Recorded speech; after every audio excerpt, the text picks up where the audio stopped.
The idiot Lord marries 5 beautiful goddesses. This video is purely for entertainment and does not infringe on copyrights or laws. The rights to the novel and image belong to the original author. We do not claim ownership. Don't like waiting and want to listen to this fanfic in full now? Subscribe to our Patreon, where you'll find the best fanfics. Chapter 301, Change of Heart. Alex's face twisted into a frown as he looked at Arian.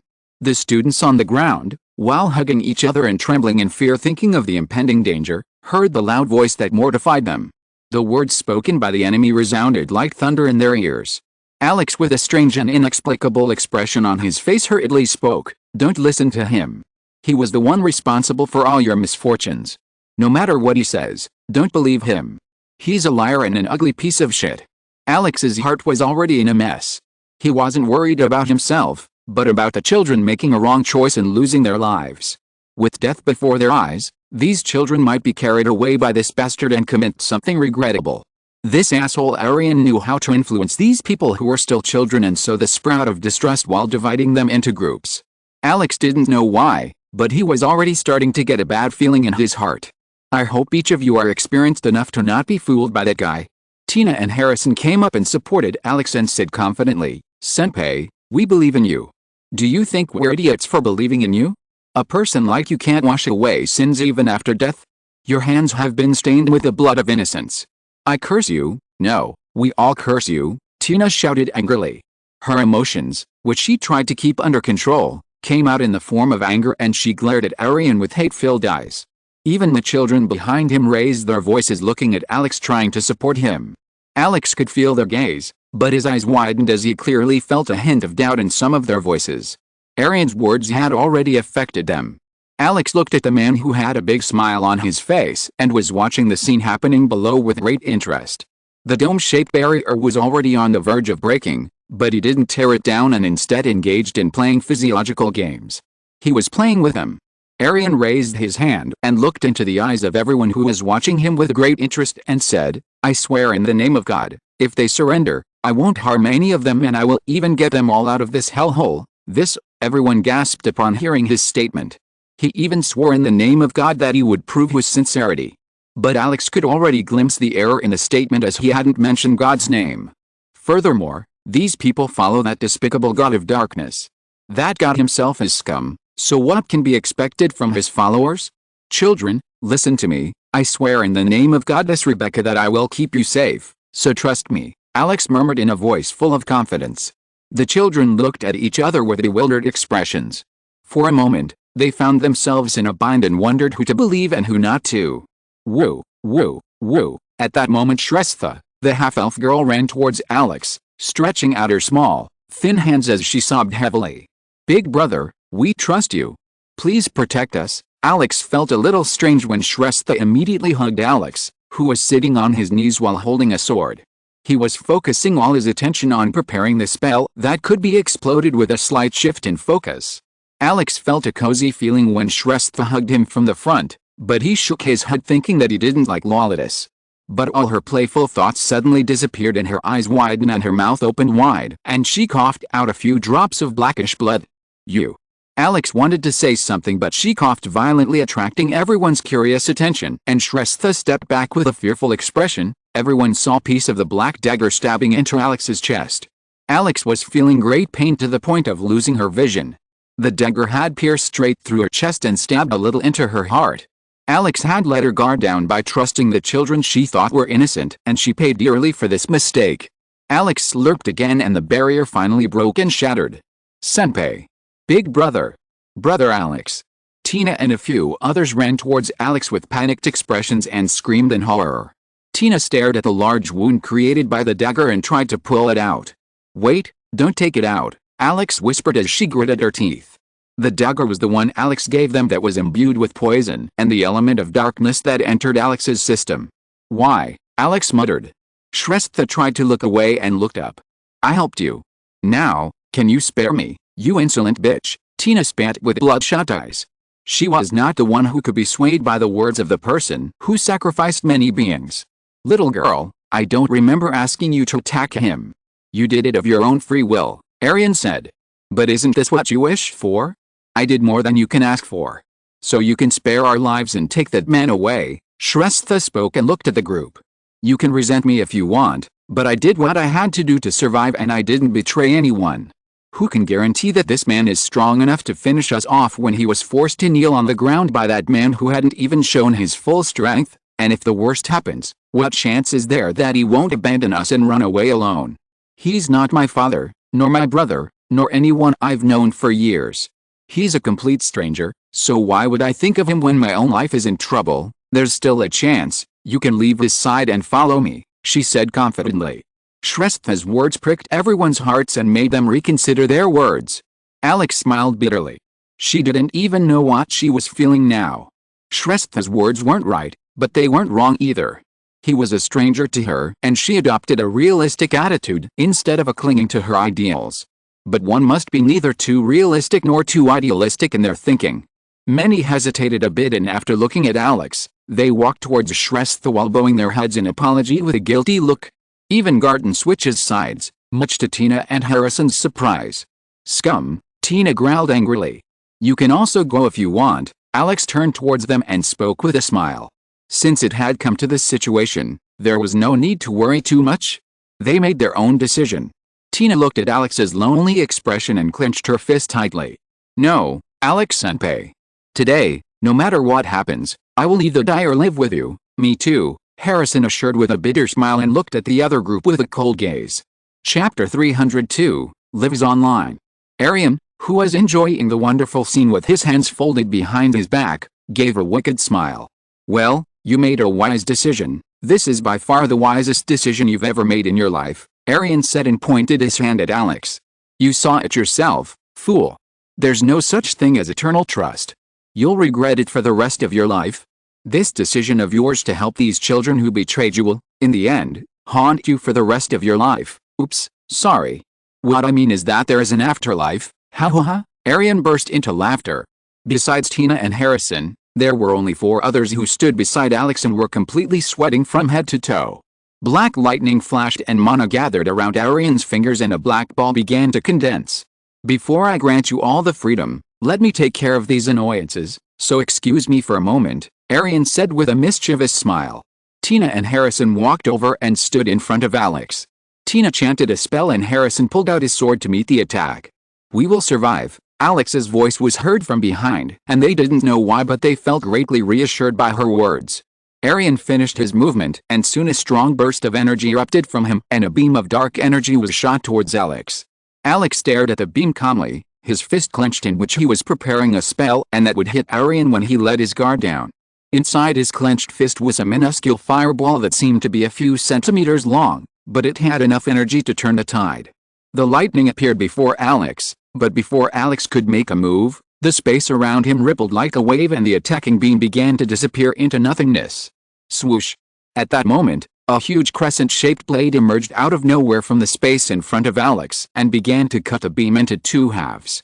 The beam split apart and traveled back after splitting and striking far behind, creating 2 loud explosions. Arian's eyes narrowed and he spoke angrily as he waved his hand. Pathetic insect. The crescent-shaped sword coming towards him exploded along with the condensed energy beam shot out from Arian. He raised his hand and was about to attack when he felt a slight fluctuation beside him. He tried to react quickly but was a little late. From the fluctuating space around him, huge bolts of lightning appeared and joined together to form a thick beam that struck him and threw him into the distance. Dark clouds began to float around him and soon waves of lightning began to strike him one after another with thunderous booms that sent tremors through one after another. The lightning manifested in the form of a massive coiled dragon that roared and fell upon Arian, who tried to defend himself from the attack. It hurts, Alex screamed and, holding his chest, looked back. His heart raced as he saw Hurt's miserable look. His upper clothes had been blown away, leaving behind his bare upper half that seemed to be burning with black flames. All of his hair had been shredded leaving him bald, and his skin had darkened due to burns all over his body. Alex's words got caught in his throat as he saw his appearance. Hurt, who had previously looked like a handsome gentleman, now looked more like a zombie. The boy took a step back at the sight of him in fear, while Tina shut her mouth as soon as she heard Alex's words. After all, it was the same Hurt that dominated the academy. The strong, domineering, and cold expression was replaced by a miserable look that brings mercy to even the coldest of hearts. As Alex watched Hurt, he was dumbfounded. The pain had drained his life force, which may be one of the reasons he was able to hold on in the fight. Alex saw the dense clouds throwing out beams of immense voltage that could greatly damage legendary rankers and could hurt Arian a little to buy time. Arian cast a huge shield of darkness that protected him but would occasionally crack from the beams and hide him. He was getting hurt and bleeding, but at the same time, he was healing at an astonishing rate. "Alex, take them and leave the place. I can hold him a little longer," a hurt voice echoed in his head. Alex shook his head and spoke. "No, we can both get out of here. Alex, can't you see my appearance? I'm already on the verge of dying. This is my end. If it hurts you, I can heal you and listen to my plan. After the attack ends, can you use the void prison to trap Arian for 5 seconds? 3 wouldn't be enough, but stop talking nonsense and do as I say. Trust me for once." Hurt nodded and waved his hand. Arian noticed the weakening of the spell and waved his sleeves. The dark clouds and lightning instantly disappeared and he raised his feet to move forward. But he frowned as he found that he couldn't move, as if he was trapped. His body that was floating on the ground was suspended and remained motionless like a statue. He gritted his teeth and poured out all his strength. Faint cracks appeared around him. Alex realized the situation and took a step forward. The space around him fluctuated and with a small ripple in space, his figure teleported before Arian and shouted, "Eat this bastard." Alex opened his fist within which a mini fireball was burning vigorously and slammed his palm with a mini fireball against Arian's chest, sending him flying. Bang! Alex's palm slammed hard and the void prison due to external interference was broken, but due to the force of the blow, Arian's figure was thrown upwards and the fireball was pushed against his chest and began to flicker and expand. Alex's figure instantly disappeared into the air and appeared before Hurt, who was looking up at the sky that was slowly being lit up by a huge sphere of fire. Chapter 303, We're Going to Drown in the Darkness. Atomic Fission. It was the spell that Alex developed while training under the goddess of Sanctuary. The spell was quite complex and required a deep understanding of nuclear physics and proper application of magic, otherwise, it would be the caster who would die instead of the enemy. And it was also the little brother of the atomic fusion spell that Alex used to eradicate a portion of hell. Alex placed all his hopes on the spell, and in case it failed, Alex and everyone around him would die first.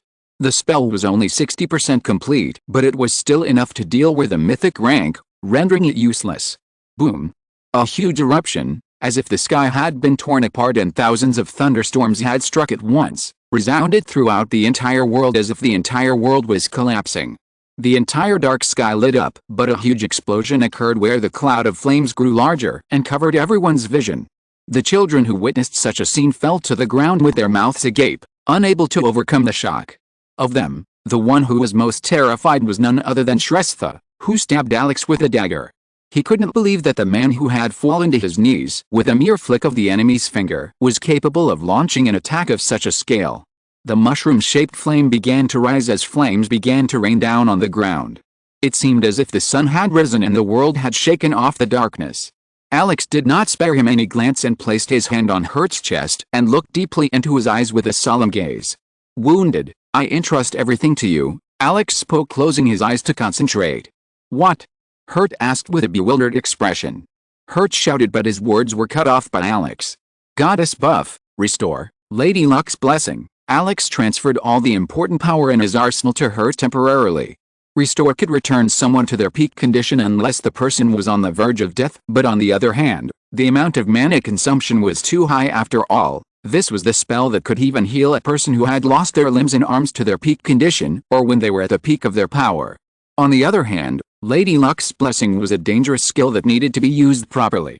It could make a person extremely lucky by drawing out a person's future luck to the current state, and the amount of luck drawn depended on the caster. But on the other hand, once the luck was finished, a person would have bad luck for the corresponding days until which the luck was drawn. And the enhancement of the goddess would further increase the efficiency of everything. Alex's expression turned pale and his throat went dry. Alex's legs trembled and he felt weakness and exhaustion overwhelming him.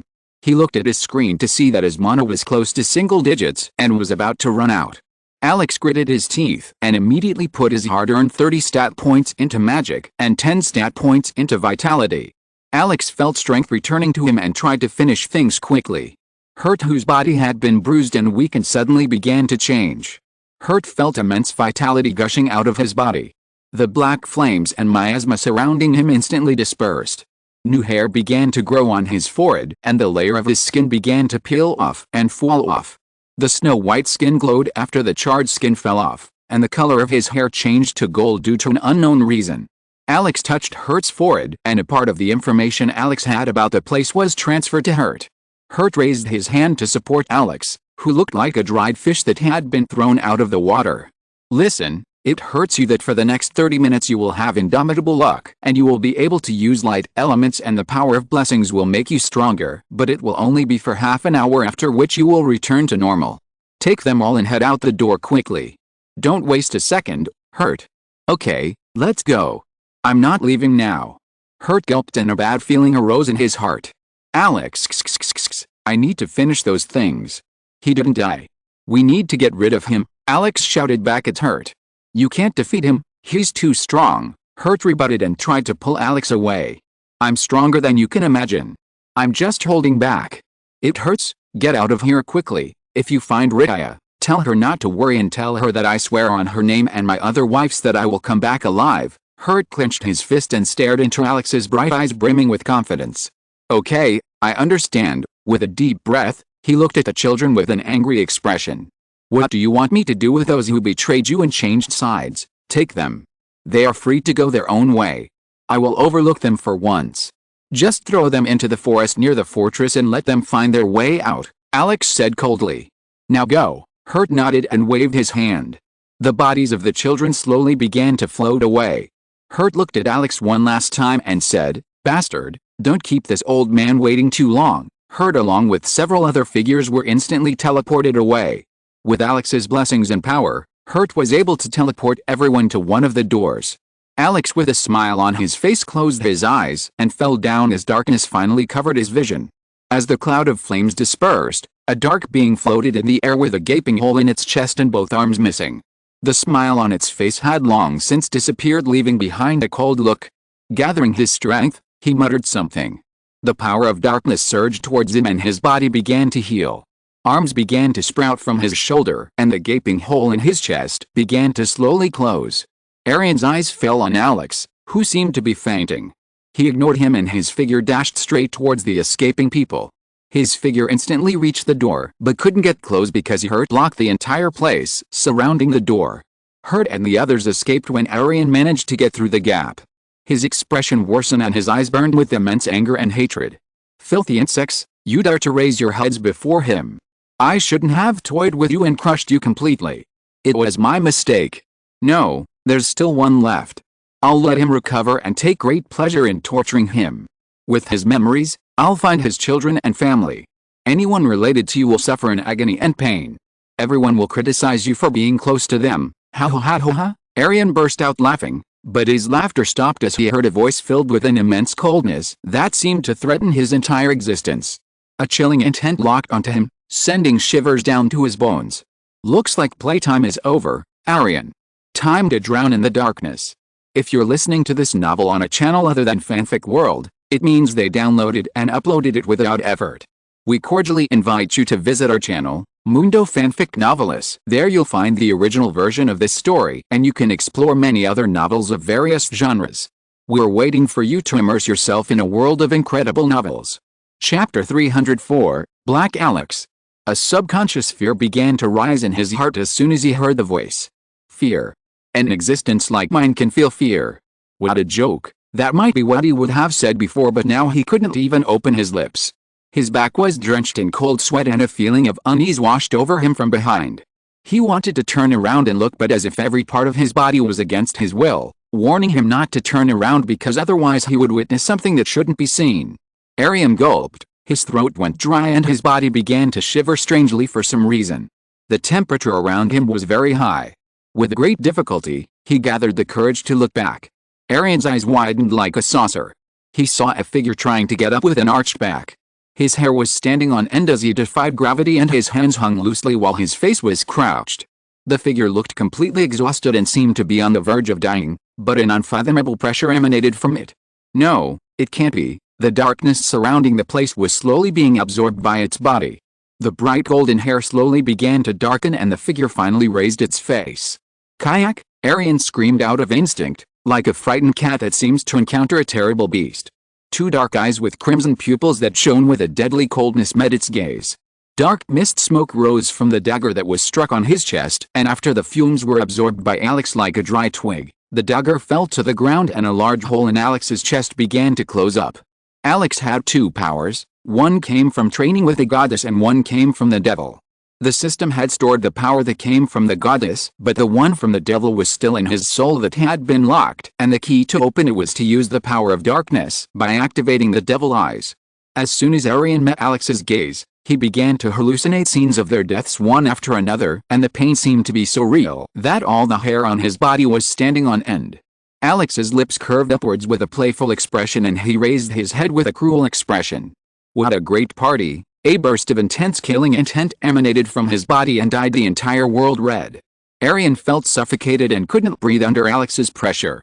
The killing intent focused on him and forced him to kneel on the ground. Alex looked at Arian kneeling on the ground with an indifferent expression. He may look calm, but inside he was burning with anger. He was angry about the previous incident. Unable to vent his anger on the girl, he wanted that bastard to cry tears of blood.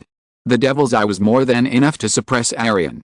This world was filled with darkness that Alex thought of absorbing and assimilating into his body.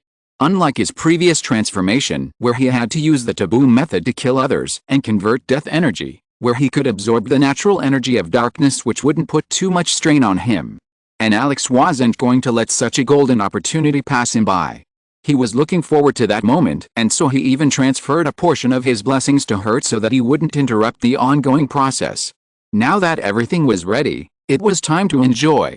"I heard you like working as a pest controller," Alex muttered, and raising his hand, he clenched his fist tightly. Aum. The ground exploded and Arian's figure was stuck to the ground.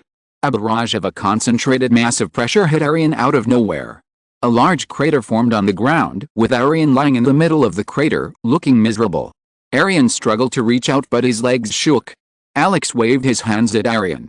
Arian, who was barely able to stop himself from falling, received a strong impact and his figure flew through the air like a ragdoll, crashing into trees one after another and then sliding to the ground, his figure coming to a stop.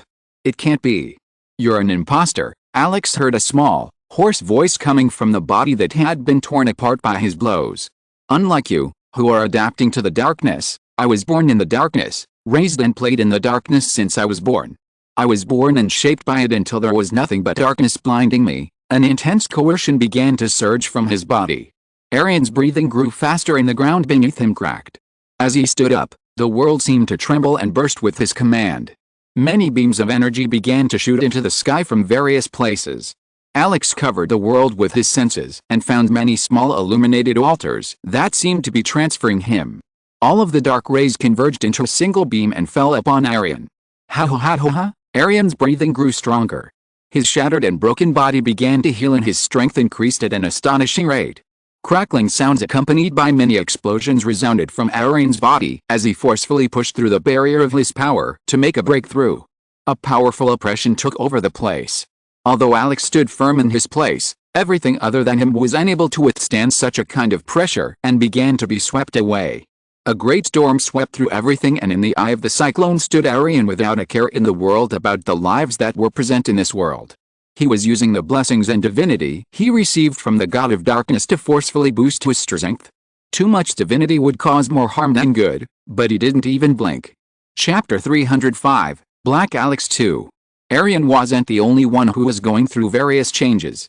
The creatures that inhabited the place were also undergoing mutations. They were forced to evolve into something that shouldn't have existed. The blessings that Arian had gathered by offering sacrifices were used not only by him but also by the creatures that Arian transferred a part of it to and ordered them to take down Alex. And the reason for using everything he had worked for was none other than Arian's fear. Arian could sense the threat of Alex's existence. If he managed to live, he would be able to offer countless sacrifices in the future, so he bet everything to deal with Alex. "You were just saying some insignificant words earlier," Alex's words echoed and reverberated throughout the world. "Why don't you say it again while looking me straight in the eyes?" Arian raised his head instinctively and stared at Alex. After becoming stronger, he also gained some confidence. Ouch! Arian felt his soul tremble and his body began to shake again. He felt like if he stared even for a second longer, his soul would leave his body. Ha ha ha ha ha! Alex's cruel laughter echoed in his ears. You're right, you were born and shaped by the darkness. You accommodated yourself to the darkness, but do you know who I am? Arian gritted his teeth to hold on tight as the destructive breath suddenly began to increase. In the current state, I am the very darkness that it breeds in. Currently, I am no different from the god of darkness. Nonsense, Arian shouted as he closed his eyes as if he had just heard rumors. Without saying any more nonsense, he ordered all the creatures present to attack Alex. Many creatures rushed towards Alex and began attacking him with a barrage of spells. Alex immediately became the target of countless attacks. The mutated witches shoot out their tentacles and the mutated berserker creatures with the power of dark bullets in their mouths and the monster's short pillar of flames and many other attacks crisscrossed into a giant web of death that surrounded Alex and tried to overwhelm him. Alex's figure suddenly transformed into several overlapping images, making an incredible movement in the air. All ranged attacks missed, and at the same time, lightning flickered in circles around the dark creature on the ground, instantly turning it into charcoal. The annihilation of their comrade didn't make them flinch in the slightest, and they all continued to attack one after another. Alex snapped his fingers and displayed strong attack power, destroying a large portion of land with a single strike, one after another. Alex's figure blurred. However, no matter if it was a long-range, short-range, or physical attack, Alex's body was blowing away from the attacks. It was like an intangible and untouchable breeze. Alex looked at the number of enemies and was shocked for a moment. There were over 10,000 and none were below the epic rank. Previously, there might have been a weaker one, but after Arian's actions, everyone's strength seemed to improve. There were even legendary and pseudo-mythical opponents around them. The thought of all those creatures coming out of the place and rampaging outside gave him the chills. The damage and destruction along with the loss of life was something that even Kinley couldn't cope with. His current strength was at the level of the Saint Realm, but he was not sure if this was enough to defeat everyone here. In the worst-case scenario, Alex will have to burn his life force, otherwise he won't be able to get out of there alive, as he fears that even his current strength may prove insufficient. Alex, who was dealing with a creature of darkness, was suddenly hit by a punch. His figure was thrown out and crashed into the ground with a loud explosion that shook the entire area around him while blowing the creatures around him into the air. The shaking of the earth finally stopped and a circular pit with a diameter of 200 meters appeared on the small plain, as if a meteorite had fallen. The area around him was surrounded by a sea of creatures of darkness. As Alex tried to get up, Arian's figure appeared in front of Alex, punching his chest. The speed and enormous power contained in the punch were not at all comparable to the punch Alex had received before. Even a mythic-ranked warrior would be annihilated by this punch. Alex didn't evade or parry the punch and then let the punch hit his chest firmly. His body simply swayed a little and long hair fluttered behind him. Alex wasn't pushed back even an inch, but the ground behind him collapsed horizontally and a valley was formed. Arian's eyes flashed in horror as the tyrannical power of the punch wasn't able to make a scratch on Alex. His fist was covered in a dark aura, and he increased his power and clenching all his strength, he punched both fists continuously. This time the fist didn't hit the chest but the palm of the other side. Both sides exerted force at the same time and the ground began to vibrate violently. Under the influence of this huge force field, the nearby gravel and dust rose into the air free of gravity. Shock waves spread one after another. The creatures of darkness that had lost their minds and were attacking the two figures in the center of the pit were instantly annihilated. The powerful shockwave generated by the duo's clash was like a wind sigh that struck them, turning into bloody mist and pulverizing them. At the center of the tremor, with a long, thunderous explosion, a dark figure flew out at lightning speed. Arian quickly retreated, feeling a sense of crisis. Every time the two collided, an exaggerated force of destruction would appear, traveling across the world. Shocking cracks and collapses occurred everywhere. Looking at the figure and feeling the terrifying oppression, Arian gulped. Chapter 306, The Phantom of the God of Darkness. Unable to stay still, Arian finally used his final trump card. A large phantom of a huge dark figure appeared behind Arian. The phantom quickly spread everywhere and the entire space became as dark as the void, exuding rich dark elements and a powerful coercion. A huge, dark figure appeared behind Arian. Alex frowned as he felt the presence of a sinister existence that should have been dormant. Alex was unable to tell the origin of the power, so he raised his guard as he observed the scene. Alex could see a dark figure, but Alex could see the blurry images as if the laws of the world prevented him from taking a look. Blood gushed out from Arian's eye socket and he spat out a mouthful of blood. Alex's eyes furrowed as he guessed the scenarios. This maniac is forcibly summoning the god of darkness? But wasn't he defeated and all his power drained to the point where he had to go into seclusion? This was no longer the power of divinity or a figure with pure energy, but a true projection of the power of faith, and every creature present could become a source of strength for Arian now that the figure behind him could gather faith. Alex didn't know what was going on, so he decided to make his move immediately to stop the summoning midway. The enormous and dangerous breath of power forced Alex to activate his power to protect himself. Alex could feel the traces of vitality mixed with the power of faith intertwining in Arian, and his body began to emit strong dark flames that transformed into ribbons and quickly condensed into armor. Alex's figure blurred, and raising his fist, he punched the space in front of him. The space around him seemed to shatter, unable to withstand the power of the move, but the fist wasn't able to scratch Arian's defense. Arian's increasing momentum was even making it difficult for Alex to get close. Alex tried to attack a few more times, but to no avail. I see. In this case, I'll cut off the roots first. Alex's eyes flashed dangerously, and he looked at the sea of enemies that came to a stop at the presence of the figure of the god of darkness. Alex raised his palm, and the sky behind him instantly lit up with thousands of fire orbs that instantly transformed into an arrow. Alex waved his hand, and suddenly the arrows shot towards the ground like bullets from a machine gun. Boom, boom, boom, boom, boom, boom, boom. The fire arrows raced across the battlefield at lightning speed, and the creatures of darkness were hit and were incinerated in that very second. The arrows, after hitting the enemies, did not stop and burst into an explosion, and the flames did not extinguish and swept across the battlefield. Alex attacked them while flying through the sky, sending out blows one after another.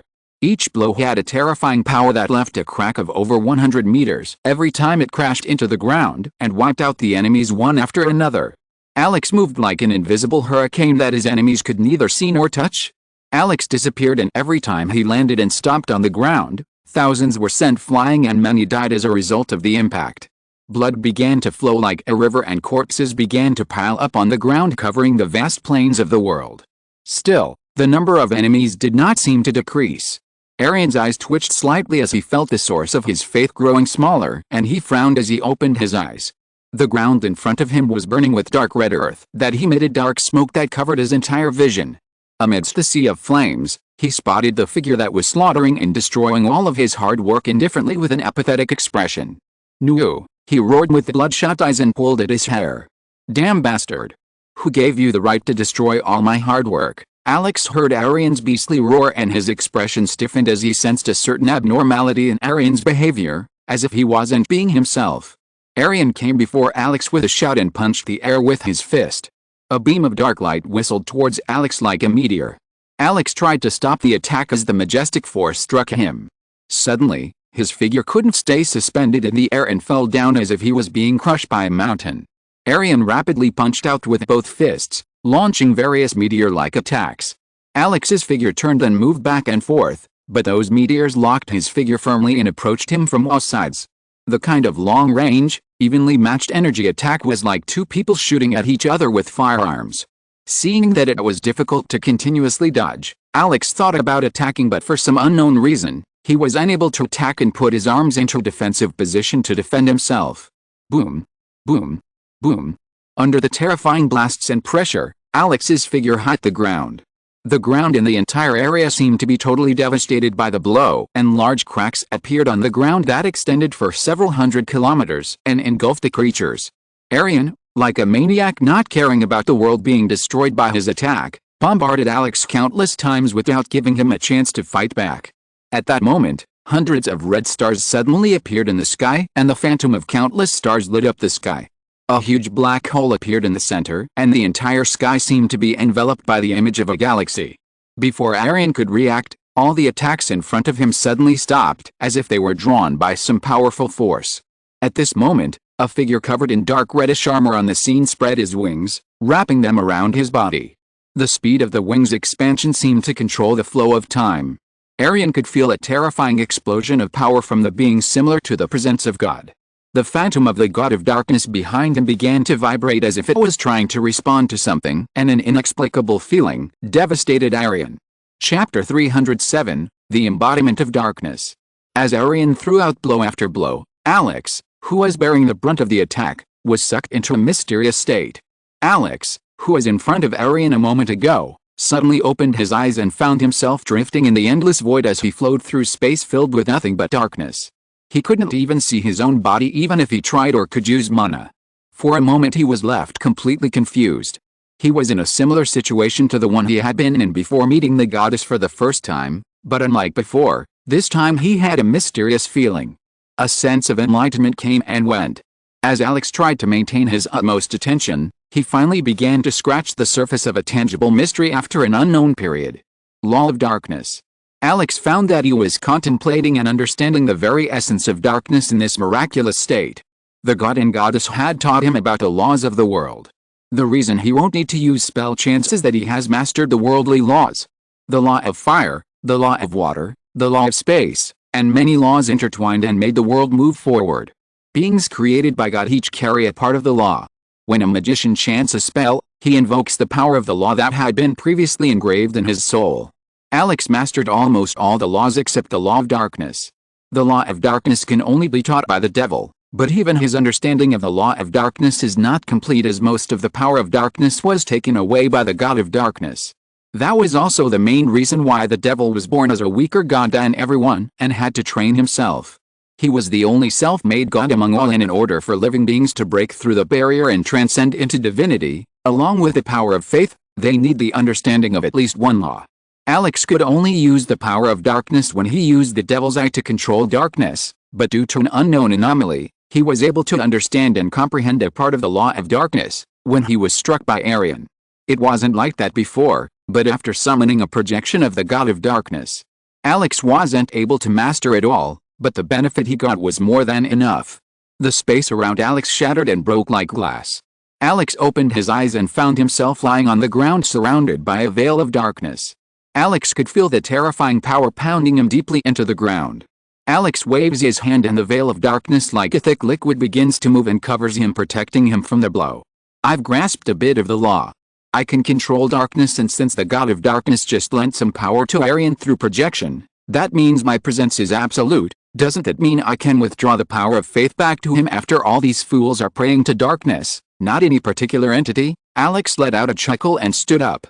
His body prevented him from attaining greater power, but by using the power of faith, he could achieve a miracle.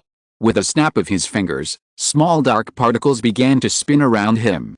The dark mass of a substance, as if it had come to life, began to twist around him and began to change shape.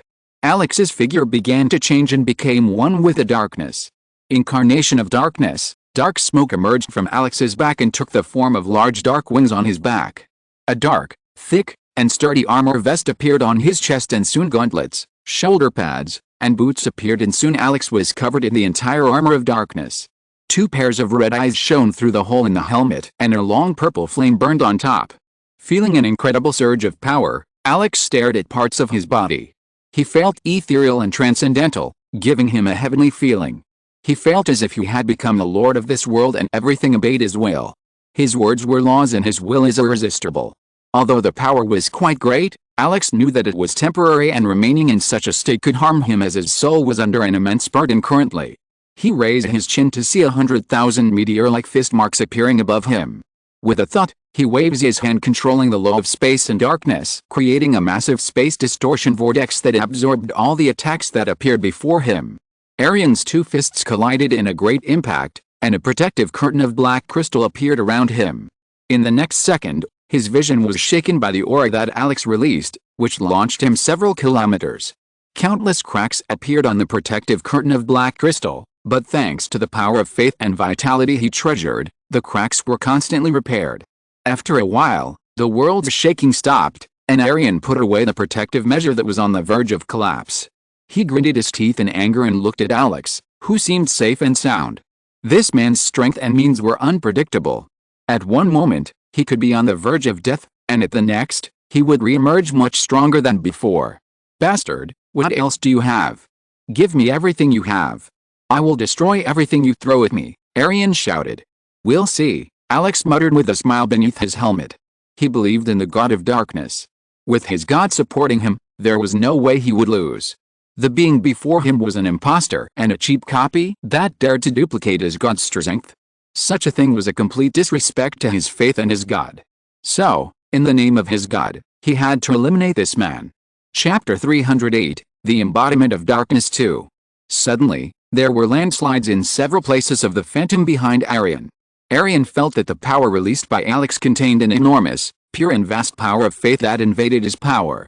His power of faith suddenly became disordered, and the phantom around him, which was rapidly drawing power to fight and exert its strength, was also rapidly weakening.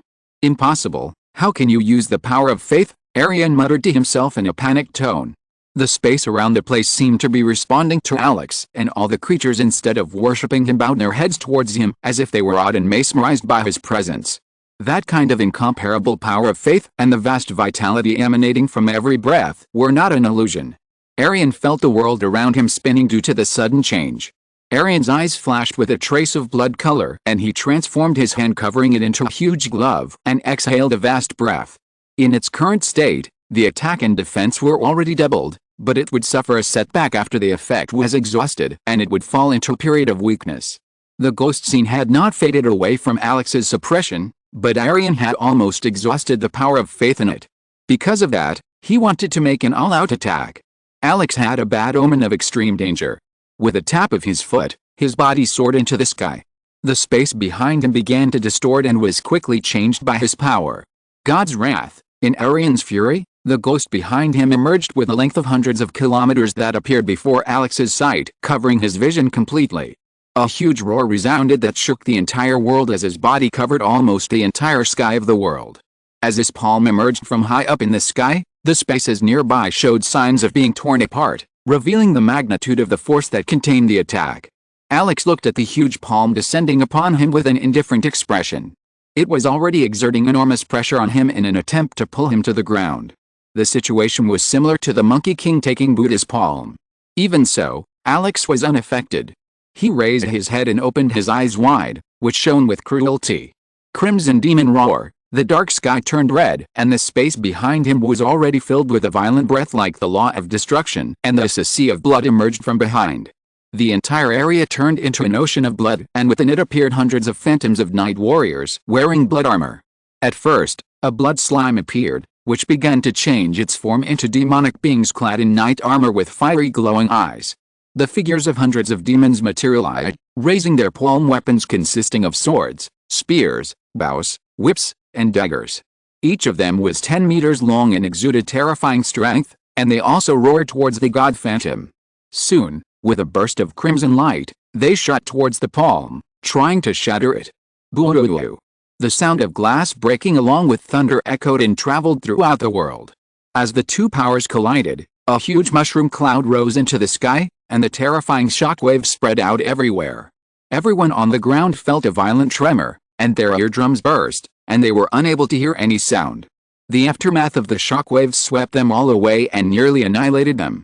There were large, shocking cracks in the nearby space. Within the crack, there was a terrifying space and turbulence. The world's space couldn't withstand the blow and began to shatter like glass, and the huge clouds of flames were sucked into it. The fierce battle didn't last long. Although the giant ghost shattered several demons with its ferocity in front of the blood maniac demons, it couldn't maintain its strength. The huge palm began to dim little by little, and the momentum also began to weaken. On the other side, the demons began to fall one by one and began to disappear. But before the clash could end, the huge crack in the void began to draw everything within the world towards it. Alex realized the severity of the situation and acted immediately. Smoke of condensed mana emerged from Alex as he began to repair the crack as quickly as possible. As Alex tried to fix the massive crack in space, Arian didn't sit idly by and began to squeeze out every last drop of mana he had left. "Kill him! Kill that bastard!" Arian screamed with a tear in his eyes. The experience of fighting with a human had completely horrified him and left him in a devastated state. All of his hard work was destroyed by the humans. With an agonizing scream, he ordered the ghost to kill Alex. Pathetic. Arian, who was screaming like a beast, suddenly froze as he heard a deep, heavy voice that almost split his head open. "You have the nerve to order my projection. Useless trash. Who are you? Arian screamed in horror, but his response went unanswered, and that was the last thing he said.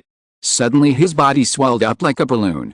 He had overestimated himself too much? No human could use the power of faith. It was simply thanks to the projection taking the burden that he was able to survive. But during this process, a trace of sentience appeared in him and immediately removed his protection. Unable to maintain the power, Arian burst into pieces, and the dense mass of rippling power rose up and mixed with the ghost. Alex realized Arian's sudden death and nearly tore his hair out like crazy and screamed, "Motherfucker. My exp." Fortunately, the system's words calmed him down as he wouldn't gain any experience in that state. Alex thought it was all over and was about to breathe a sigh of relief when he saw the small mass containing violent energy merge with a ghost. Chapter 309, This is just the beginning of the end. What kind of shit is this? Alex cursed. With Arian's death, everything should have ended and the summoning should have been cancelled. But the ghost was still out there and growing more and more powerful with each passing second. Its coercion was increasing to a terrifying level, and it was still increasing. He just killed the boss monster only to find that a hidden boss comes out again. His luck was terrible. Perhaps, in order to get such beautiful wives, he had used up all the luck in his 7 lives and now he had to suffer. Beads of sweat formed on his head. Alex in his current state could take on a saint or a supreme powerhouse, but above that he might be in trouble. I will destroy this entire damn world. This figure couldn't maintain this state for long. I will seize this opportunity and end it all once and for all. Alex's eyes flashed with killing intent and he pulled out his sword. Alex's sword moved in a circle, leaving behind afterimages. Alex began the sword dance. Energy began to condense with each step. A strong coercion and repulsion began to spread everywhere. Black lightning began to appear around him and strong winds blew. The phantom saw Alex forming a set of dances and the dark figure began to fluctuate. A hint of tiredness appeared in his eyes as the dance seemed to be quite familiar. The huge figure covering the sky began to rush towards Alex. Huge claws appeared above Alex and sleeves of darkness extended, forming various weapons towards Alex from the sides. Alex didn't care about this at all and only focused on his dance. The sword was enveloped with a humongous energy that stretched space far and wide. In the blink of an eye, everything in the vision began to disintegrate into numerous strands of dust that began to rush at high speed, drawing countless jagged arcs of death in the air. Alex's images moved countless steps in a matter of seconds and he slammed his sword down. Devil's Stance, 5th form, Annihilation. The next moment everything became a blur. All the living beings present could no longer see anything and all their senses were eroded. They only felt dizzy and dazed. The terrifying blurry image finally faded away, and the scene in front of them didn't seem to have changed much, as if the terrifying storm just now was an illusion. The world seemed to stop for a moment and everything came to a standstill. Even the movement of the air seemed to have stopped. The light in the ghost's eyes stopped, and with a sound like paper being torn away, the figure began to split into 2 halves. The sound of rumbling and cracking in the earth began to appear, and immediately after this the sky split and shattered into millions of species. The entire world seemed to be split apart due to Alex's sword striking and rapidly breaking apart. The world began to fade away bit by bit, and with a prolonged bang, the entire world exploded into pieces. The ground trembled and the mountains swayed as countless columns of smoke and dust rose from the sky. A great speed began to blow out, eroding everything into a massive nothingness. At the same time, the power of faith suddenly shattered and the power of the ghost collapsed. The figure began to blur. Slowly but steadily, it began to fade away. Along with the ghost, the mundane simply began to fade into nothingness, leaving behind nothing but an empty space filled with darkness. Alex with a serious expression watched the scene. The vast world before him had faded away and returned to nothingness. It was the law of destruction that could wipe out everything. There were still faint traces of it left, and once the attack was over, the turbulence of the void could either trap him or kill him. "You're still a rookie," Alex heard a dark, hoarse voice and raised his eyebrows to stare at the darkness in front of him. "God of Darkness?" Alex asked cautiously. Instead of getting any confirmation, the other party simply spoke indifferently.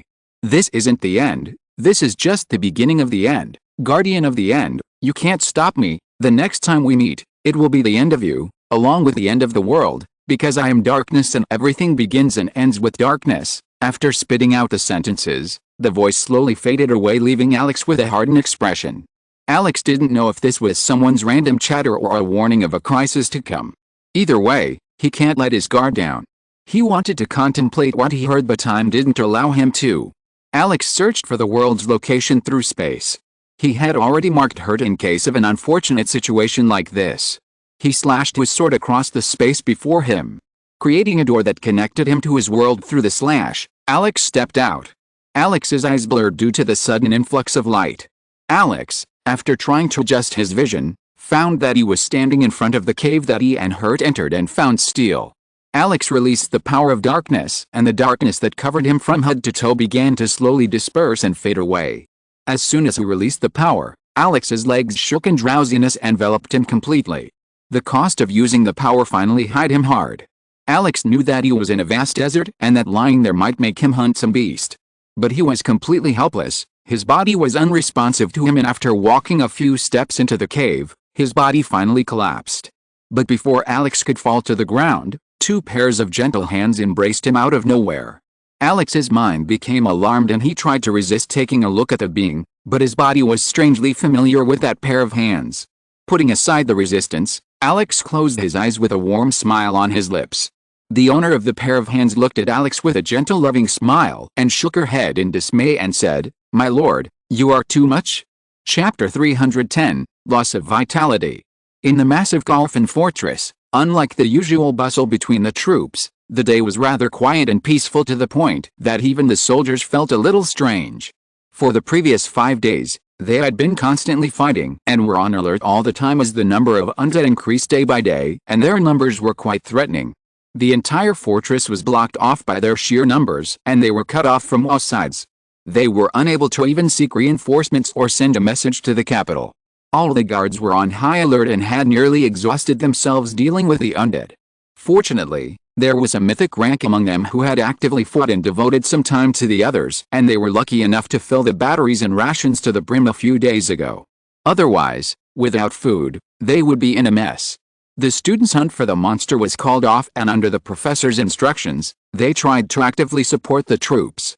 The students and teacher from Zenith provided some assistance, but the relief was like dropping a glass of water into the vast ocean.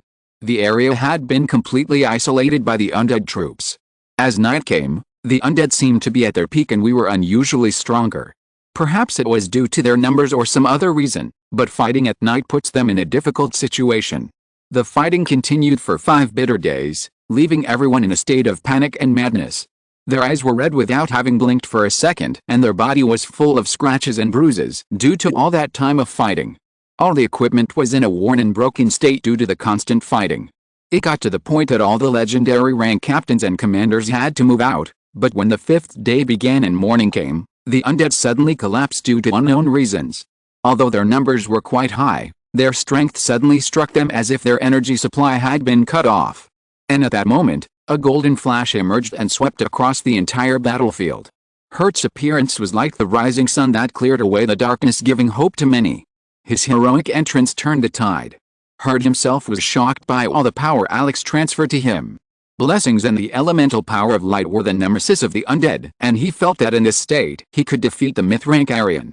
The people of Zenith were dumbfounded to see Hurt's true strength. The professor had already guessed that Hurt was hiding his strength, but they were baffled to see him at legendary rank. Unfortunately, after half an hour he was left helpless, although he had already caused serious damage to the other side. Although Hurt explained that it was temporary and was due to Alex's blessings, all eyes were still focused on him.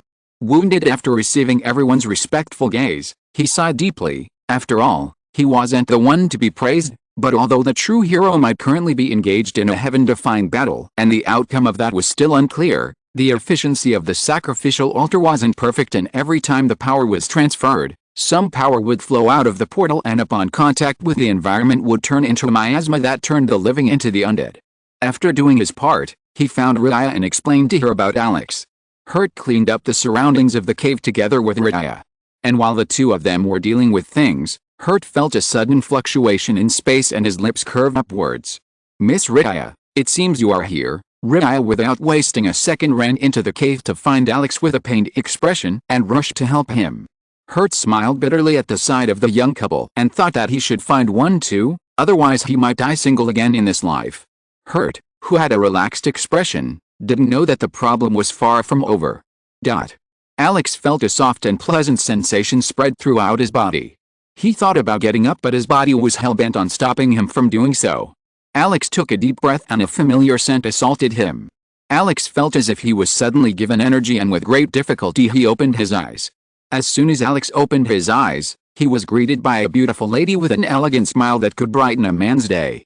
He found himself sleeping on Ria's lap, who looked at him with an expression filled with sadness and happiness. Happiness for her lord's return, and sadness because she could sense that her lord's condition was not good. "You may go back to sleep, my lord. It seems you have tried your best." Alex smiled bitterly and shook his head as he opened his lips to speak, but felt a fire spreading in his throat. Water." Ria quickly poured a glass of water and placed it near Alex's lips. Alex, after taking a sip, felt the energy returning to his body a little. The first thing Alex did was look at his body and condition and check the status screen. Alex's expression froze a little when he saw the status bar. All of his stats had dropped by 10 to 15 points, but, to his horror, he had lost almost 50 points of vitality. His vitality was above 150 and was now close to 100. He knew the consequences might be too harsh, but if he had used that power on the master or the disciple, he was sure he would have died. "My lord, what happened?" Ria asked worriedly. "Ha. It's nothing, it's just that the battle was really tough and I missed you all." Ria couldn't speak any further and asked in a trembling voice, "Who did you fight?" If you're listening to this novel on a channel other than Fanfic World, it means they downloaded and uploaded it without effort. We cordially invite you to visit our channel, Mundo Fanfic Novelists. There you'll find the original version of this story, and you can explore many other novels of various genres. We're waiting for you to immerse yourself in a world of incredible novels. Chapter 311, Loose Ends. A very strong being that I have no chance of defeating. It's just that his homeland happened to be my homeland as well. Alex smiled as he reached out his hand to caress Ria's head and hair. Ria tilted her head slightly so Alex could reach her, and enjoyed the warmth spreading from Alex's touch.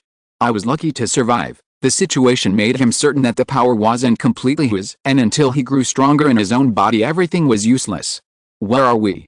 How long have I been unconscious?" "We're in the fortress and you were out for a day and a half," Ria replied. Alex and Ria started chatting a bit and Alex shared a bit of his experience to lighten his heart, but at that moment, they heard a loud voice. Alex frowned and tried to get up. His body was in a lot of pain but he still tried to push him off. "My lord, don't force yourself," Ria said and offered him her shoulder.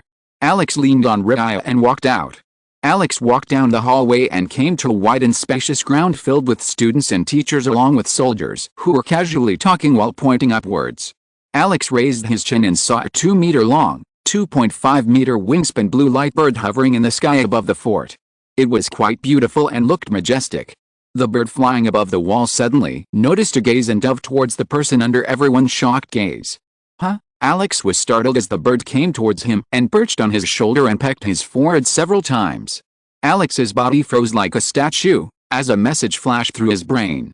The bird, after pecking Alex's forehead, slowly dispersed, transforming into bright sparkles. "What is this?" Ria cried out in shock and everyone reacted the same way. Under everyone's gaze, Alex with a solemn expression spoke. "The bird was Athena's summoning. Leonhard is under attack by the undead. And 3 cities in Leonhard's borders were destroyed and thousands were killed." Ria's body tensed up and anxiety flashed across her eyes. "Alex, what are we going to do?" Ria asked. Alex simply hugged Ria tightly and his gaze fell on Professor Harry. "Professor, it seems that I have been under an immense physiological burden and the current expedition has left me out of shape, so I need 10 days to depart. Pressure, inability. My ass. Every teacher in the academy knows what kind of beast you are.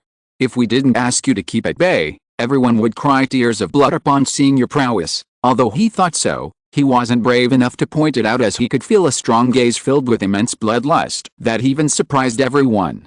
"Yes, both of you can take a break. Take care of yourselves, please." The undead attacks and strange occurrences were already reported to the Central Power. As soon as the undead were eliminated in Golfin, the messengers gritted their teeth to cover the distance between Zenith as quickly as possible. But what he didn't know was that he wasn't the only one who came with a report. By his side, there were messengers from 19 kingdoms who sent messengers to report on the undead and ask for troops along with some financial aid. In a highly classified meeting room, Many important officials were present. On the table was a huge map of the entire Qinli Empire. At one end sat Emperor Kevin with two of his most trusted comrades. At the other end were the second prince and the first prince, and beside them were several Qinli generals. A meeting of such magnitude can be said to be at the level of a national emergency. Emperor Kevin looked at the black dots on the map with a gloomy expression. The entire atmosphere was rather cold and everyone was waiting for him to speak. 19 kingdoms, out of nowhere, 19 kingdoms were caught in a disaster and are now on the verge of being taken over by the undead. Can someone explain to me how such a tragedy occurred without the officials even having the slightest idea? Tell me, what is the intelligence department doing? Are they collecting their salary and sleeping at home instead of doing their duty? A deathly chill radiated from Emperor Kevin, who looked at everyone, who all tilted their heads and looked away. Kevin's gaze swept around everyone and finally fell on the two princes.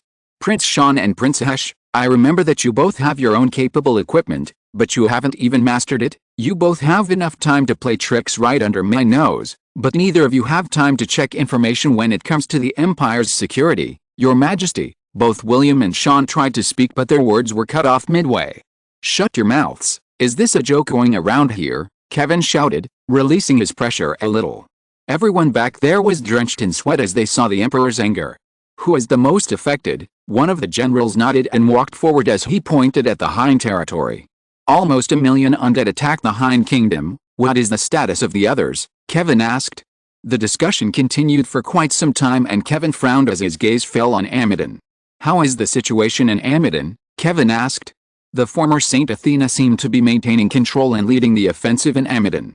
The situation is still at a stalemate and her presence proved to be very helpful to Amidon. Kevin nodded and ordered, everyone send the troops to provide support and form a subjugation team. Ask the church to help you. Each subjugation team will be headed by a mythical ranker. They sent troops to those who had been hit hard. After finishing the discussion, he dismissed everyone and plopped down on the couch with a tired expression. The two closest aides stood beside him and were talking happily. Your Majesty, it seems we have avoided the worst. Your Majesty, you were wise enough to interpret the oracle's words and enroll His Highness Alex into the academy. As two of his closet aides showered him with praise, Kevin shook his head in dismay.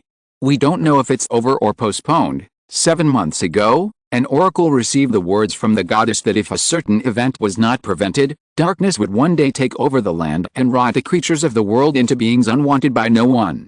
I've been playing with him since my childhood, but I don't think he's been able to understand it. He stood up and folded his hands behind his back, taking out a photograph and staring at it for a moment. You know, sometimes when we know the future and try to prevent it, we end up doing the very thing that leads us to the future we don't want. Only time will tell if we manage to get rid of him or not. Still, putting him in the academy was a very big gamble and it's simply a waste of his time. If he doesn't succeed, we make more mistakes. There's no academy that can train him, rather it could hinder his progress. Who knows if my decision to prevent a near disaster may bring about another disaster far greater than this one, then this could truly be the end for us, Kevin said with a bitter smile. Chapter 312, Loose Ends 2. On the outer edge of Amidon, which had now been renamed Leonhardt, was a defense line of 20,000 troops. A massive mass of undead rushed towards the defense line with a frenzied rush, desperately trying to tear them apart.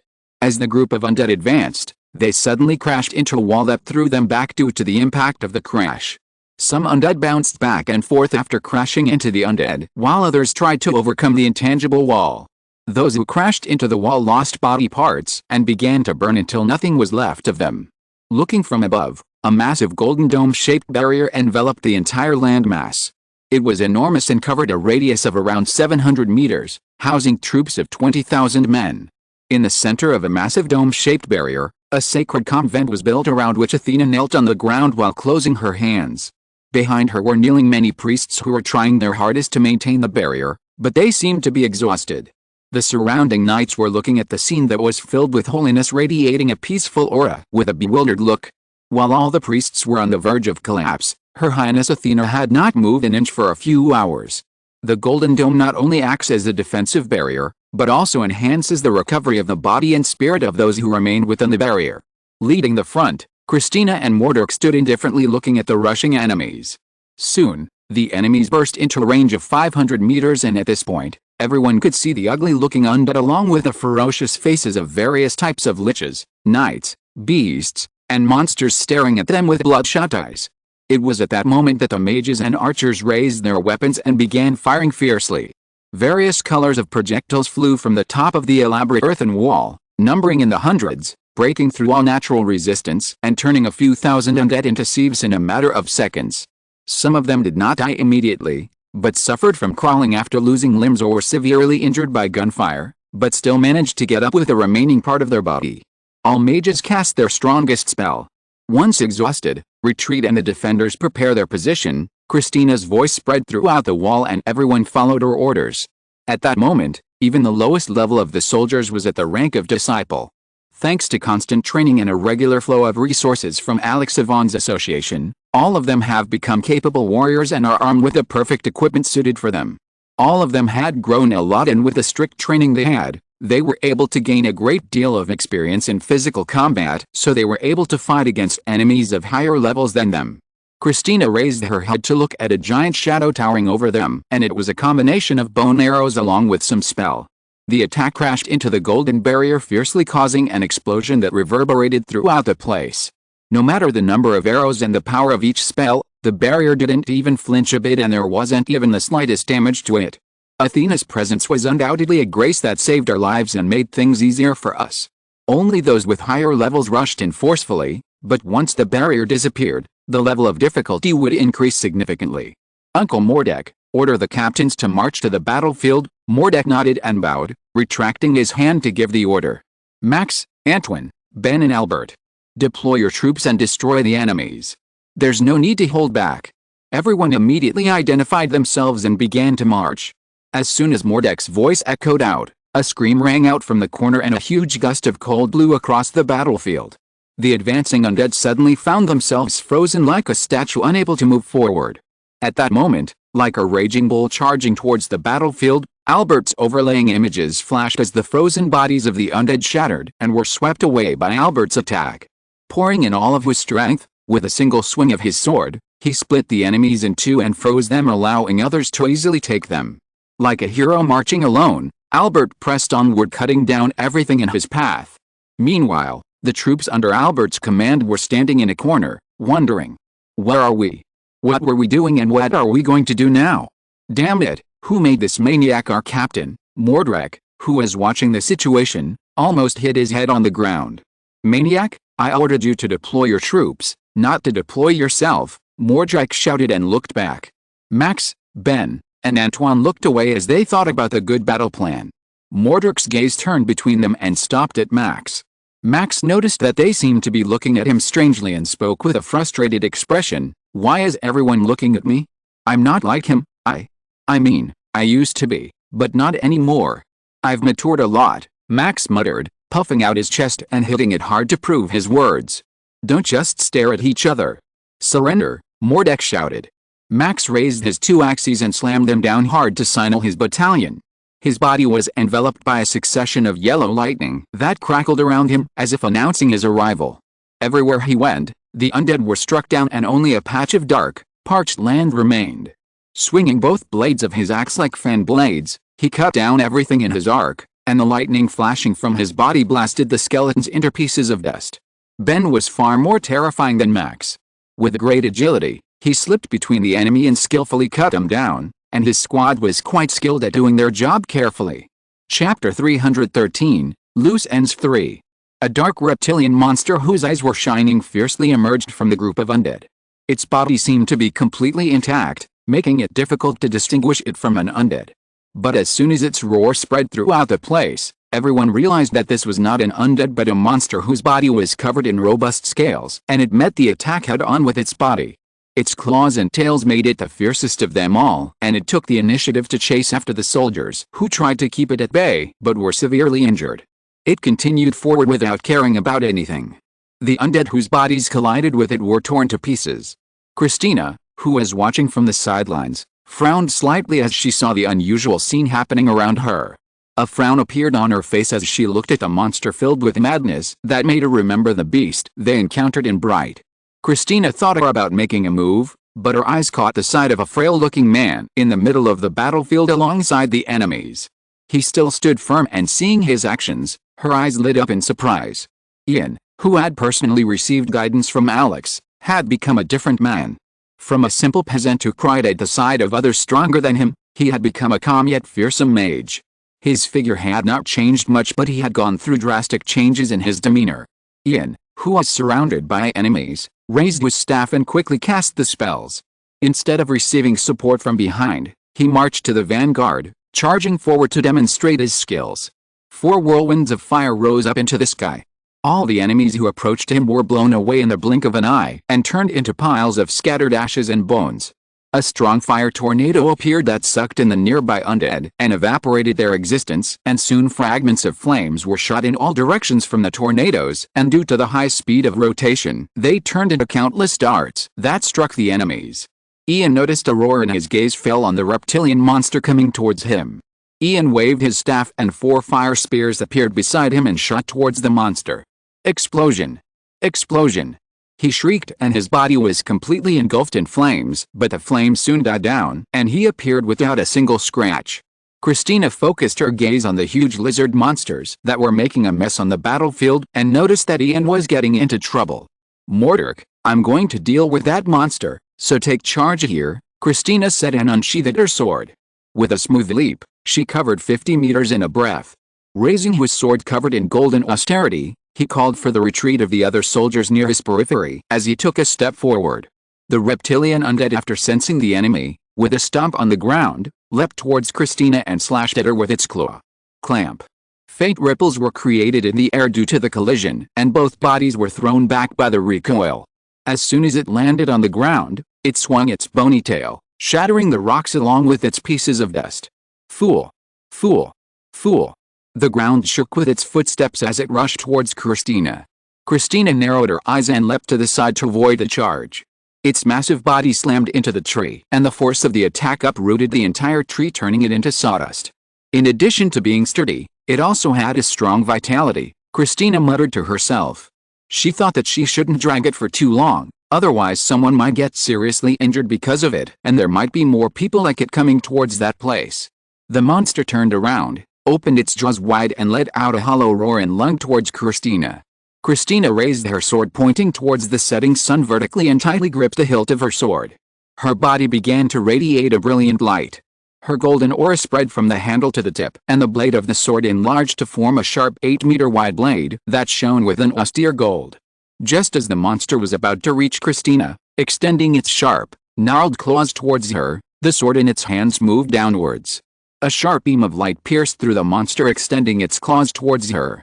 The monster that was rushing towards her suddenly paused in its movement and came to a stop after the sharp light passed by it without any resistance. Time seemed to stop for a moment, and an instant later, a sharp tearing sound was heard along with a faint rumbling noise. The ground beneath the monster began to crack, forming a rift, and the monster's body suddenly split into 2 halves. The 2 almost severed parts fall into the rift. Christina slashed her sword and destroyed the rotting corpse of the beast. The soldiers fighting nearby witnessed her actions and burst into cheers. Christina didn't say anything and just stared at the enormous dark scaly reptilian monster with an inexplicable look. She thought that since she had arrived there, she should reduce their numbers quite a bit. Meanwhile, in the barracks where a small church structure was created, the priests trying to maintain the barrier had already collapsed. Exhaustion finally got the better of them. If they gritted their teeth, they could hold on for a few more hours, but by doing so they would be so weak that they would be unable to cast healing spells and provide treatment that could cause more damage. All the priests had already collapsed, leaving behind Athena, who was sweating profusely. The knights guarding the place were sincerely moved to tears as they watched her give her all for the kingdom. Athena had been so friendly to the people that from being called Highness she started being referred to as Priestess and then Saint Athena. No matter what, she was well liked by everyone. Kneeling in the open and praying had given her blisters on the soles of her feet. She had been kneeling for hours without moving. "Saint Athena, please don't be too hard on yourself. You can let go of the golden barrier." A lady knight walked up to her and bowed on her knees. After her, many also bowed and begged her. "Yes, Saint. Please get some rest. Your presence is more than enough to help the soldiers." Athena smiled and spoke softly. "While Christina and all of Leonhardt's soldiers are risking their lives to protect the people without a moment's rest, how can I get some rest? If Alex were here, He wouldn't waste a second on resting. He would be disappointed in me if he found out that I took a break. Your Majesty would surely understand. Everyone spoke in unison with teary eyes. Athena's expression suddenly froze for a moment, and then a beautiful smile like a blooming flower appeared on her face. It seemed like God had heard your calls. Chapter 314, Getting to the Root. The massive golden barrier finally began to crack and soon dispersed, leaving everyone with expressions of shock and bewilderment. The soldiers were startled for a moment as they saw the barrier crumble, and their minds filled with worry. They wondered if this was because SYNOPSIS had broken it willingly or had collapsed due to overwork, and thinking of this, they sincerely prayed that it wasn't the latter. Athena's body weakened a little and her posture bowed as if she was going to fall to the ground due to exhaustion, but Alex appeared beside her to support her. Athena, you've pushed yourself too hard, Alex's voice echoed softly in their ears. Your Highness, everyone shouted in joy at seeing Alex's presence. Ailes simply nodded as he heard their cheers and looked towards the distant land. Shouldn't you first check out the battlefield and not worry? I'm not falling, just that my legs have gone a little numb, Athena asked after seeing Alex's worried look. I was heading over there, but seeing you made me think that I should meet my older sister Athena. Athena's eyes widened and a look of understanding flashed in her eyes. She nodded. Of course I was right about that. What? Alex asked with a frown. You're a pervert, Athena whispered. Alex. The war had been going on for 2 days now, and neither side seemed to want to take a step back. At first it was only a few hundred, but it soon began to rapidly increase. The sea of undead seemed to be endless and they appeared at regular intervals. Although there was no blood, the places were filled with pieces of the rotting corpse, piles of bones joined together forming a mountain, and no matter where one looked, they could at least find a piece of a corpse. While everyone was busy pushing back the enemies, a loud and familiar voice resounded in the middle of the battle. Hey, long time no see. Everyone's expression changed a little as soon as they heard the voice. Some were happy, some were nostalgic, and some even had tears as soon as they heard the voice. Christina kicked an enemy away and stared at the floating figure that was shining brightly under the rays of the sun. Christina became a little excited as she saw its figure. Alex laughed a little as she saw everyone's longing gaze and said, Wow, we have those bones to use as fertilizer. The crops will surely grow well. Alex's eyes shone incredibly and the bright glow spread around. Those who want to rest, take a breath, and those who want to fight, follow me, Alex muttered and spread his arms. The entire sky lit up brightly with the presence of thousands of arrows of light, and following Alex's command, they began to rain down on the enemies. Alex waves his hand and small golden orbs begin to float next to Alex.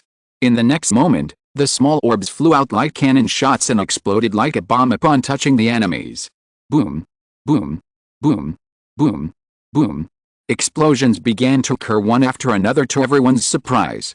Alex's body crashed into the ground, and a huge wave of light spread like a shockwave everywhere within a 100-meter radius. The undead were burned and evaporated from existence as soon as the holy light fell upon them. The power of the holy light swept over those who were further away, turning all the enemies into scattered dust. Christina walked over and stood beside Alex. The intense light didn't affect Christina, rather her body began to emit a faint light similar to her. Alex, what's with this undead? Christina asked curiously. Alex kept her mouth shut for a moment and contemplated what to say about this. After all, she can't just admit that she had a hand in it. She destroyed a dimension, but she forgot to put the power of darkness to good use, and all the energy contained in that dimension gushed out from the various portals connected to the gateway. Unfortunately, one of the gates seemed to be present in the remote region of Amadon. The energy of darkness can turn a corpse into an undead, that's what she thought earlier, but using her knowledge and witnessing various scenes along the way, Alex noticed many things that made her scale go numb. Some creatures or cheap copies of darkness have also infiltrated and appeared in the world. So the situation was much worse than it seems. Alex turned to Christina.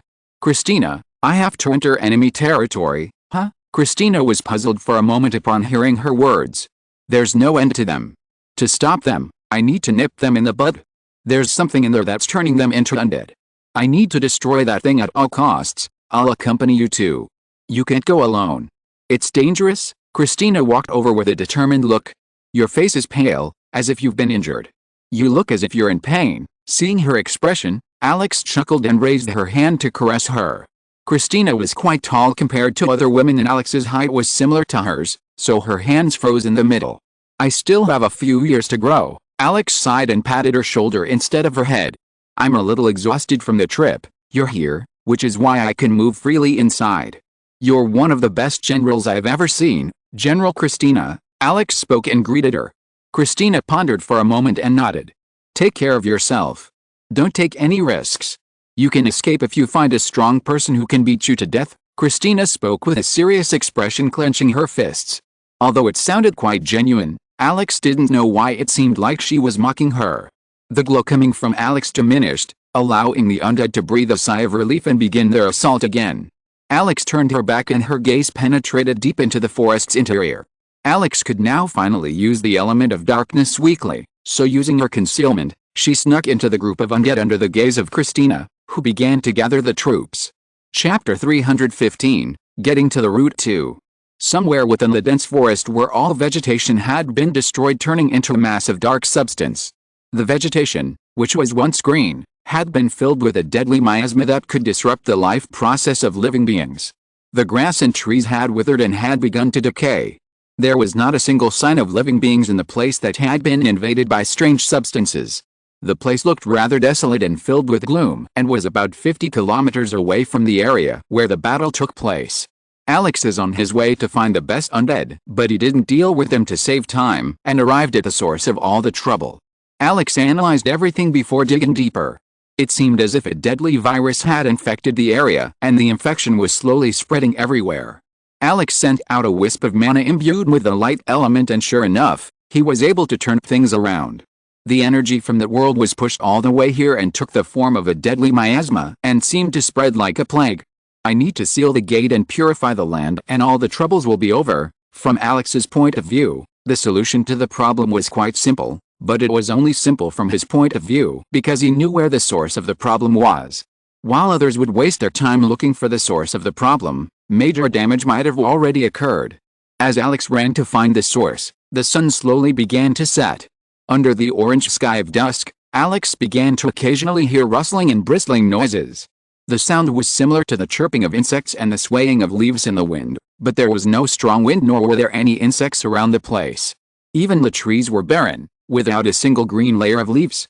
Alex cautiously walked behind the rotten wooden trunks of the trees. The sound started to get louder and louder, but except for the dark trees, Alex couldn't find anything and even his mana sensor couldn't detect anything. Alex, who was puzzled for a moment, suddenly felt a small tap on his shoulder. Alex's body immediately reacted and he turned around to see a long, elongated branch tapping his shoulder. He jumped back quickly with a surprised expression to retreat, but a small whip-like branch sprouted from below and tried to pull Alex back by wrapping the graceful branch around his leg. Attack from a tree. Alex's mouth opened wide after suffering an attack from the trees. He quickly twisted his ankle and twisted his body, cutting the branch and landing on the ground. Alex's feet hadn't even touched the ground when many woody branches and vines shot towards him. Alex's senses, which were at their highest, were activated and as Alex pressed his soul to jump into the air, his body shot up into the sky. Alex waves his hand, and the branches that were shot at him lit up with fire and crisped. Is there a wizard nearby that's attacking me? Alex muttered as he looked at his map and also took a look around. When Alex appeared above, he finally caught the source of the sound. His eyes were filled with disbelief as it showed the scene of trees vibrating and shaking on their own, as if they had come to life. Alex's breathing quickened as he wondered what kind of celestial phenomenon he was witnessing. He knows almost all the monsters, but he had never heard of tree monsters. Looking at its strange form, Alex wondered if this thing was from the world of darkness creatures but shook his head. The roots of the trees tore out and began to move, the massive trunks began to swing towards Alex. The leafless branches shot towards Alex and took the shape of claws that wanted to take him down at all costs. Alex evaded the attacks by moving back and forth as he watched for a bit. It seems the miasma had corrupted them and given them a sort of ego that seemed to attack all creatures except their own kind. This could also be one of the reasons why there were no beasts or monsters here, as they had been hunted down or killed by them. Alex cut down the one that was aiming for his life as he prepared a spell to deal with them. There was no need to go through the trouble of purifying them, as he could simply burn them. A huge spherical mass of fire appeared above Alex's head. Alex looked at the tree monsters, who seemed to back away after feeling the heat of the flames coming from above them. Alex pointed his finger downwards and the massive fireball shot towards the ground. The fireball crashed into the ground, and instead of exploding and causing a loud bang, it burst like a water balloon, and the flames contained within spread radially outwards. Like waves of the sea, the flames spread outwards, spreading far and wide and burning all the trees. The loud crackling of burning branches echoed everywhere. After a while, Alex shook the dust off his hands as he dealt with the aftermath. I hope no one saw this. If anyone had witnessed such a scene, I would probably have been thrown into prison for starting a forest fire. Silence. Wiping the sweat from his forehead, Alex traced the flow of the miasma leading towards a small river. Oh, Alex raised his eyebrows as he noticed a crevice-like outline beneath the river that looked dark like polluted water. There seemed to be a secret hideout where something heinous could be happening. There was a smooth path leading to the cave on the other side of where the poison was being dumped. Alex's lips curved upwards as some people he was looking for appeared on the map. I should go meet my friends. I hope they like my greeting. Chapter 316, Familiar Faces. Beneath the riverbed, in a secret hideout, stood 5 dark figures, facing each other, looking haggard. One of them had a pale expression and looked like he was on the verge of dying. How is the situation outside? The first figure, who seemed to be in command, asked. Bad, very bad. The undead have been driven back, and soon Leonhardt's troops might reach this place and find our hideout. Damn it, the first figure clenched his fist. Don't worry, the situation isn't that bad. No reinforcements from the capital have arrived so far, and they might be exhausted from fighting all day, and at night the undead might have the chance to turn the situation around. One of them spoke. Fool, the first figure snorted with a fiery expression. I don't give a damn if the undead win or not. I just fear that they might get here and start an investigation. If the Kinley royal family were to start snooping around and discover the plans or get any clues as to our goal, everything would be destroyed. All of our ancestors' hard work had been for naught. He was the leader of the group and was in charge of guarding the steel that served as the gateway to this area. A few days ago, after harvesting the crop, when he tried to enter, he was horrified to find that he couldn't enter the portal, and a few hours later, the torrent of strong winds carrying a mass of dark energy began to pour out of him. His body wasn't able to withstand such power, and he quickly retreated, but soon a disaster befell them. Now it wasn't a matter of loss, but rather they were at risk of being exposed to society. He could sense that something had happened to his pocket dimension which had caused such a scene. He wasn't the only one who was panicking, as several members of his group were in trouble, as was happening at all the gateways to the pocket world located in various remote places. Most of them try to find an isolated area in low-level realms so they can carry out their mission easily, and even if some difficulties appear, they can easily deal with them, but this time it seems like there's no way out. What should we do now, boss? Another man asked. Fugitive, we have no choice but to escape for now. We can't risk exposing ourselves now, he replied. Hearing his words, the other's expression turned pale, as running away and leaving all these things behind was quite difficult for them, as years of hard work were going to turn into waste. The first person, who claimed to be the boss, shook his head sadly and muttered, if we clear up the evidence, they'll only know that it was an undead outbreak due to a necromancer, or it was some kind of plague. But if they catch us, there was no need for him to recite it all, as everyone could imagine their fate.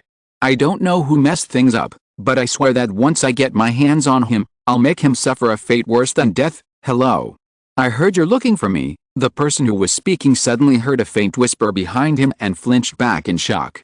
The other 4 were also alerted upon hearing a sudden voice. Alex, with a wide grin on his face, appeared before them and turned his gaze back and forth. Oh. What a surprise. Alex's eyes sparkled and he clapped his hands. Minister Lamar, I didn't know that a scum like you was still alive and rotting out there. Thanks to your absence, I was able to snatch Emmett from him quite easily.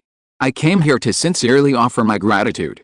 How did you find this place? Lamar, who seems to be the boss, asked cautiously. Alex was a little surprised to see Lamar in such a state. He was a creature of darkness that seemed to be using human skin to pass himself off as a human. Alex didn't answer his question and stared at the 2 men standing in the corner. Receiving Alex's gaze, the duo shuddered and trembled in fear.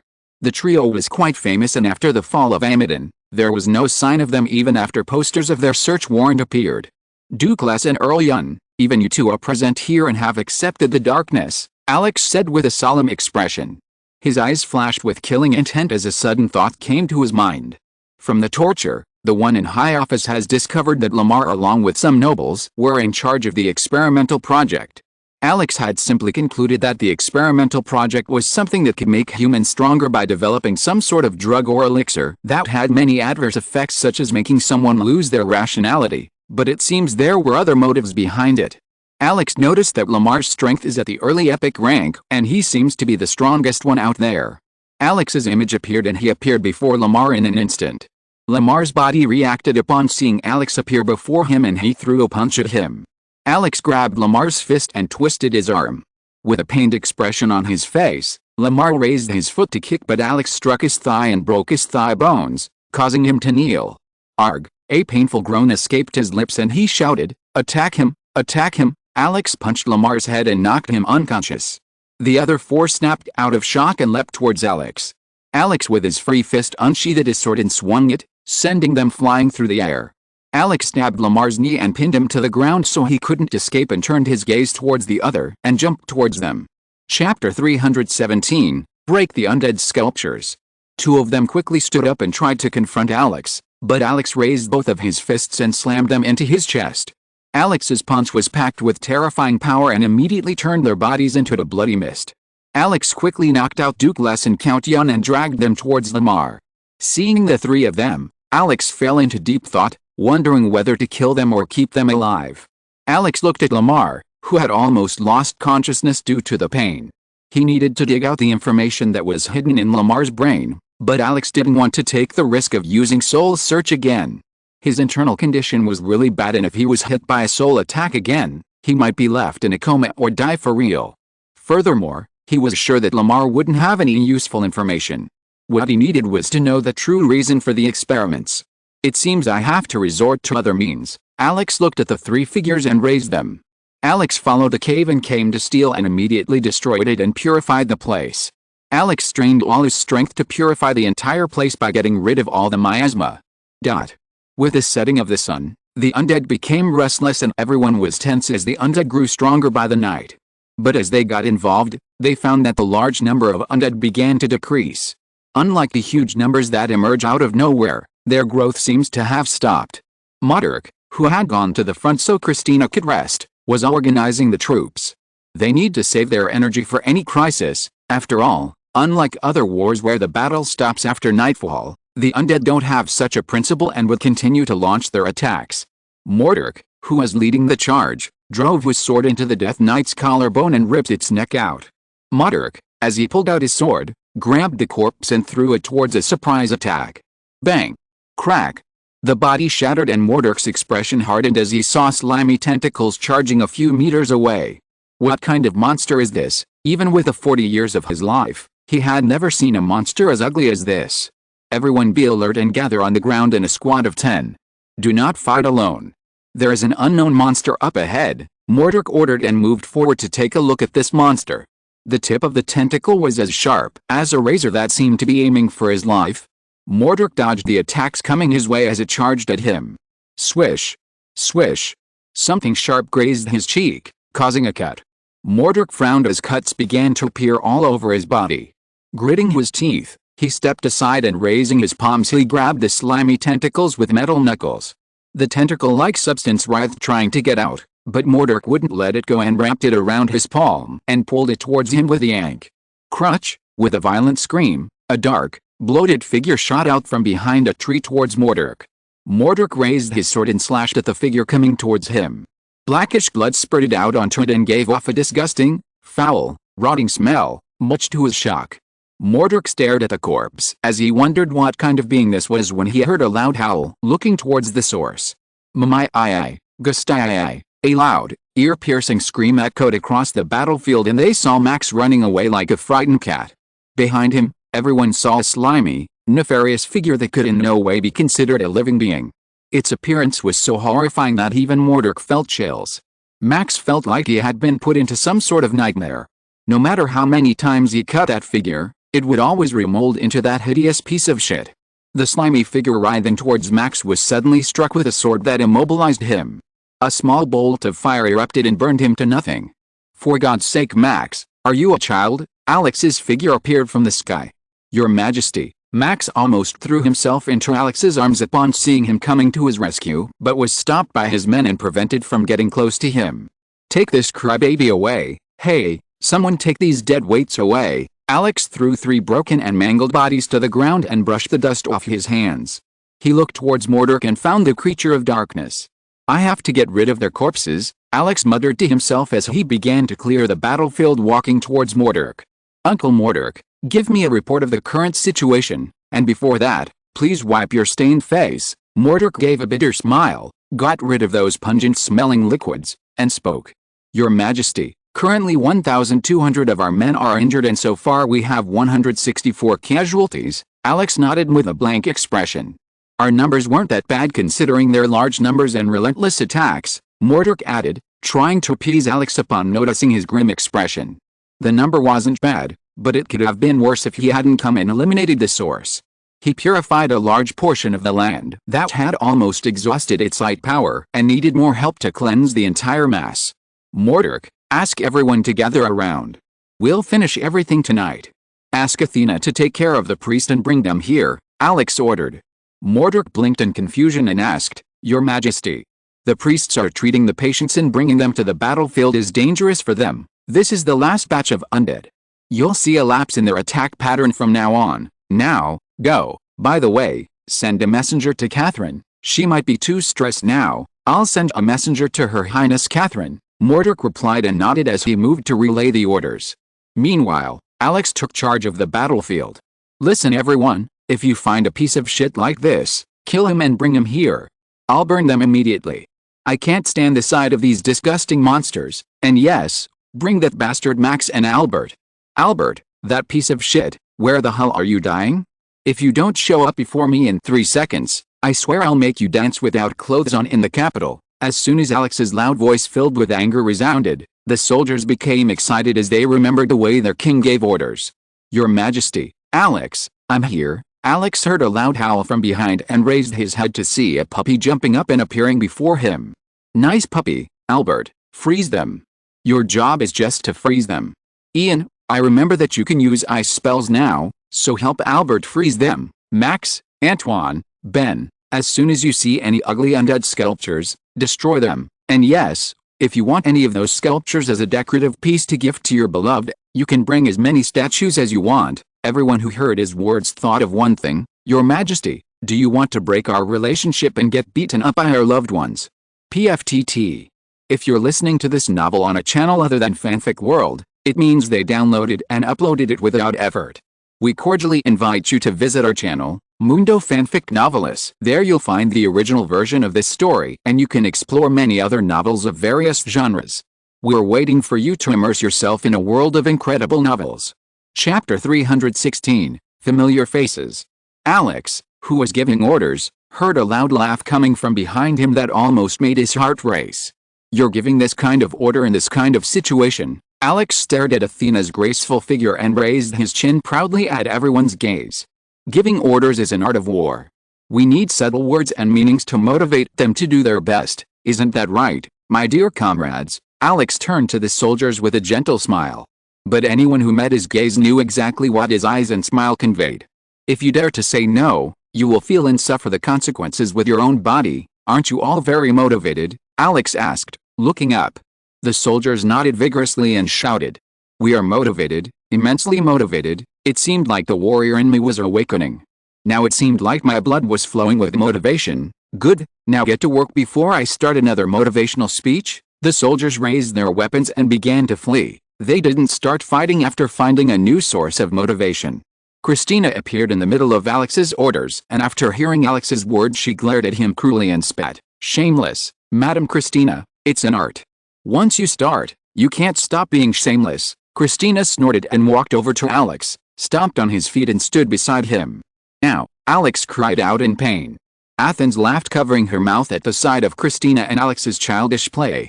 She walked towards Alex and when she saw everyone scattering to the side and engaging in battle, her playful expression changed and a chilling coldness radiated from her that startled Alex and Christina. Alex, noticing her icy gaze, Alex gulped in fear. He could sense overwhelming anger in her tone. What were you doing a few days ago? I mean, who were you fighting with to the point that your soul was damaged to this extent? It was just a slightly troublesome matter, nothing more, Alex said, looking away. But Athena quickly stepped forward and placed her hand on Alex's chest.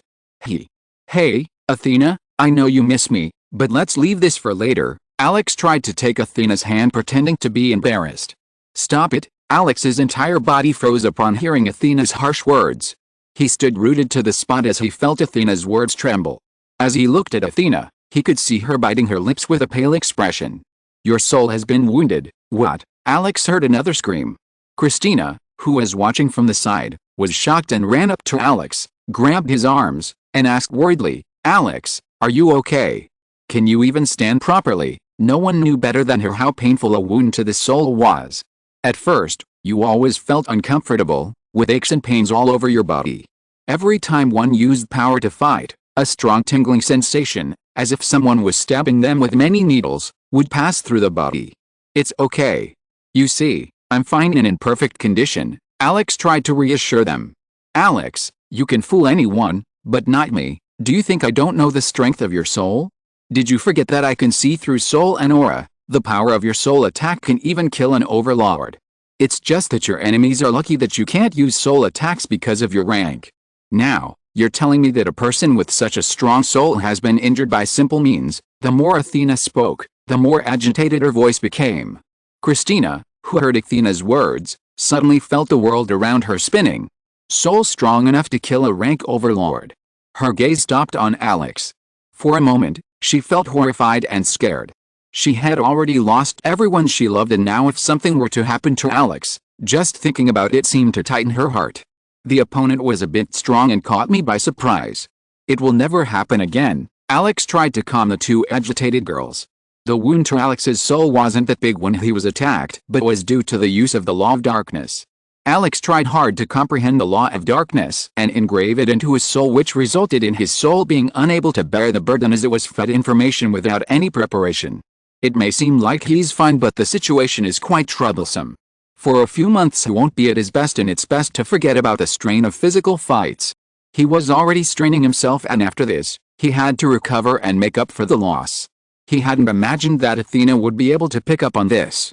He knew that Athena wasn't the type to lose her composure so easily. Even if he came back with a missing arm or limb, Athena wouldn't worry that much since she knew a little about his ability, but this damage was something that couldn't be undone. Alex, it's okay for you to show your pain. You can tell us and show us your pain. Don't bear it all, Athena said in a tearful voice. Alex nodded with a smile and wrapped one of his arms around Athena's waist and another around Christina and pulled her closer to his chest. Keep it a secret from your gang, okay? Alex whispered slowly. The soldiers who were keeping the undead at bay watched the romantic scene on the battlefield and felt their hearts burn as they wanted to say, please refrain from doing that on the battlefield. It was too much for a bachelor like yours truly. Mordek, who had returned and was leading the people to form a no-man's zone around Alex, decided to do his duty to uphold his lord's dignity and coughed a little. But what he received in return were 3 chilling glares with expressions of frustration for ruining the precious moment. It seems I have to prepare for my early retirement, Mordek said as he looked away. Chapter 319, Purifying the Land. The sound of the explosion and metal trinkets clanging loudly and repeatedly all over the place began to subside. The bodies of the undead along with the raging monsters that had been ravaged were piled up all over the place. As Alex cleared the spawn points, their numbers decreased significantly, and without the support of the power of darkness carrying the miasma, their strength was significantly affected. The battle was almost over and it was time to clean up, but this time it was going to be quite grueling. So, we need to purify the entire land after this, Athena asked. As you see, the soil and trees are destroyed. Nothing can grow here, and if left like this, these trees might mutate into monsters and there could be various adverse effects. I don't want to take any chances and let this plague spread everywhere because of my slightest negligence. Even if it is a burden, we have to purify the land, Alex muttered, looking at the place filled with a bloodless corpse. You can't use light elements for now, right? Athena asked, looking deeply into his eyes. It would take me a few days or months to recover. I put in some effort to get rid of the main source, Alex replied. Main source? Is this the place you went and brought back those 3 bodies? Christina asked with a frown. Alex nodded and gave the details as she narrated the events and enemies she had faced before while her soldiers worked like dogs. As Alex gave them an instruction, the gruesome corpses of the darkness monsters were placed aside. I'll burn these disgusting things first, Alex muttered as she moved forward. Will you be okay? Don't push yourself too hard, Christina and Catherine said in a ghastly voice. Alex smiled a little. How could I not be happy seeing that anxious and worried look? Alex turned his gaze towards Ian and shouted, Hey, Ian, can you hold my hand? Ian, who was huffing and puffing after struggling to exhaustion, heard Alex's words and his expression hardened. Your Majesty, a tearful cry escaped his lips, startling everyone. Please, Your Highness, forgive me for my mistake. You can whip me all you want, but don't cut off my hands, Ian began to plead in a trembling voice that puzzled Alex. This guy is so melodramatic, why does he think I'm after his life? Alex raised his hand and shouted, Hey, come here. Do you think I'm a tyrant who enjoys cutting off other people's hands and limbs? You're not. A light murmur escaped from everyone's lips, but it didn't go unnoticed by Alex's ears. You? A thick vein bulged on his forehead and he tried to muster a smile. It seems I've been too merciful, Your Majesty. Please forgive me for my misunderstanding, Ian said as he bowed his head. Seeing his low self-esteem, Alex tried to massage his forehead. Haha. Whatever, Ian, raise your hand and follow the flow of mana I'm going to guide, Alex muttered and held Ian's shoulder and his hands. The palms of both his and Ian's hands were facing the stacks of plates in front of them. Don't resist and murmur the spell with me at the same time, Alex suggested. Ian nodded and closed his eyes. He felt warm mana flowing through his body that began to gather at his fingertips. At first it was a confusing feeling, but a strong burning sensation began to envelop him. Now, Alex shouted. Burns, swoosh. The area in front of Ian and Alex unexpectedly began to heat up by some margins, and soon a wonderful column of flames expanded from the ground reaching towards the sky. Swoosh. Swoosh. The flames tried to spread uncontrollably at first, but under the delicate control of Alex and Ian, they concentrated in one place, doing their job of getting rid of the trash. The entire place seemed to be lit up as if it was a joyous festival occasion, giving a ray of hope to many. The bright flames burned for a few moments and then slowly began to disperse into nothingness. Ian fell to the ground drenched in sweat. The burning sensation seemed to still be present, making his body heat up. It may have taken a toll on you, but it may benefit you in the long run as your mana containers have expanded a bit, Alex said as she motioned for Athena to accept the job. Thank you, Your Highness, for granting me such a gift, Your Majesty, Alex chuckled and waved Ian off. The priest followed Athena and joined hands to begin the prayer, but Athena stopped them and asked them to transfer their power to her. No, we can't do this, Your Highness, this is going to be a burden on you, we can all help you. We've recovered a bit. So please don't do this, the priests accompanying her refuted her and pleaded. Athena showed a loving smile and shook her head. It will take me a long time to finish them one by one. I want to finish it now, Athena said as she looked at Alex. Alex's face was getting paler by the hour and he started to look sickly. She wanted to finish the job and take care of him. The priests gave up their protest and holding hands, they started to transfer their powers to Athena. Athena's body started to shine like a twinkling star in the vast darkness of the sky. Athena took her hands and closed her eyes. Light slowly started to condense in her palms and soon she was enveloped by layers of light. Her hair stood up and fluttered in the air with full majesty and her skin glowed with an unearthly aura. Alex's eyes sparkled as she saw Athena shining like an angel. No, even an angel could fall short compared to her. Athena opened her closed palms and raised them into the air. A bright golden-colored lotus that glowed beautifully materialized out of nowhere. Wow, the sight was mesmerizing, but the scene ahead would be something that no one presenter could ever forget in their lifetime. Athena looked at the golden lotus and placed it on the ground. As soon as it touched the ground, roots sprouted out and soon a bright light illuminated the entire place as if it were daytime, blinding everyone. The surge of light spread everywhere like waves that washed away the darkness from the entire land. The miasma that had contaminated the ground and the dark mist that was floating in the air instantly disappeared. The warmth of the light spread for several miles, bringing new life to things that were about to die. The withered trees stood up, branches immediately grew out of them, and soon flowers appeared. The parched earth seemed to be filled with vitality, and the vegetation in the place had dried up and grown back. Alex looked at the flower petals and leaves of various colors falling like cherry blossoms and said with a smile, "If winter is already here, can spring be far away?" Chapter 320, Inspection.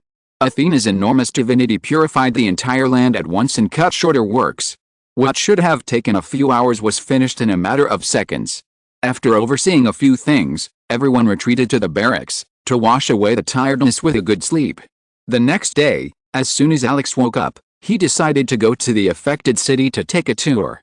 There was a chance that some undead or creatures of darkness were still hiding there. The main matters had already been settled, but the cities that had been destroyed due to the undead's rampage still needed to be taken care of.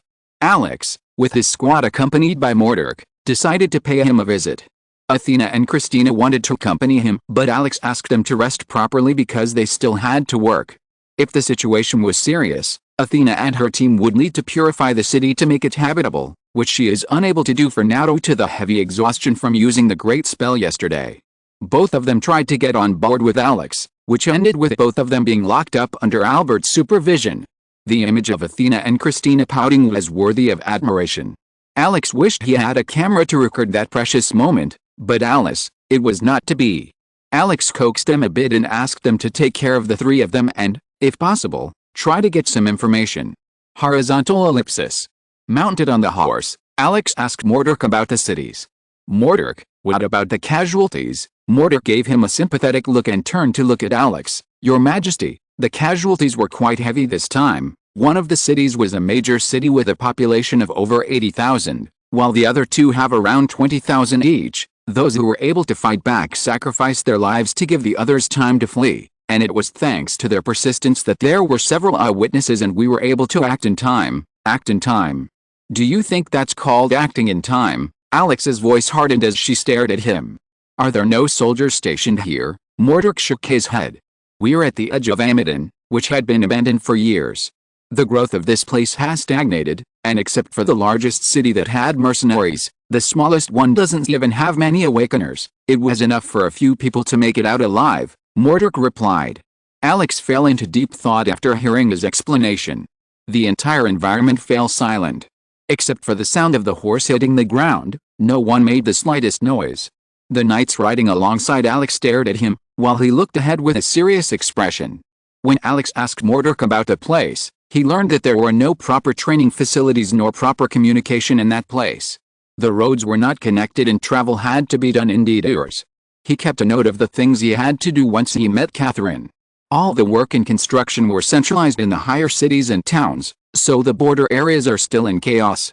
There was an urgent need to expand the scope of their work so that incidents like this would not occur in the future, or at least there would be enough personnel to provide support and relief immediately.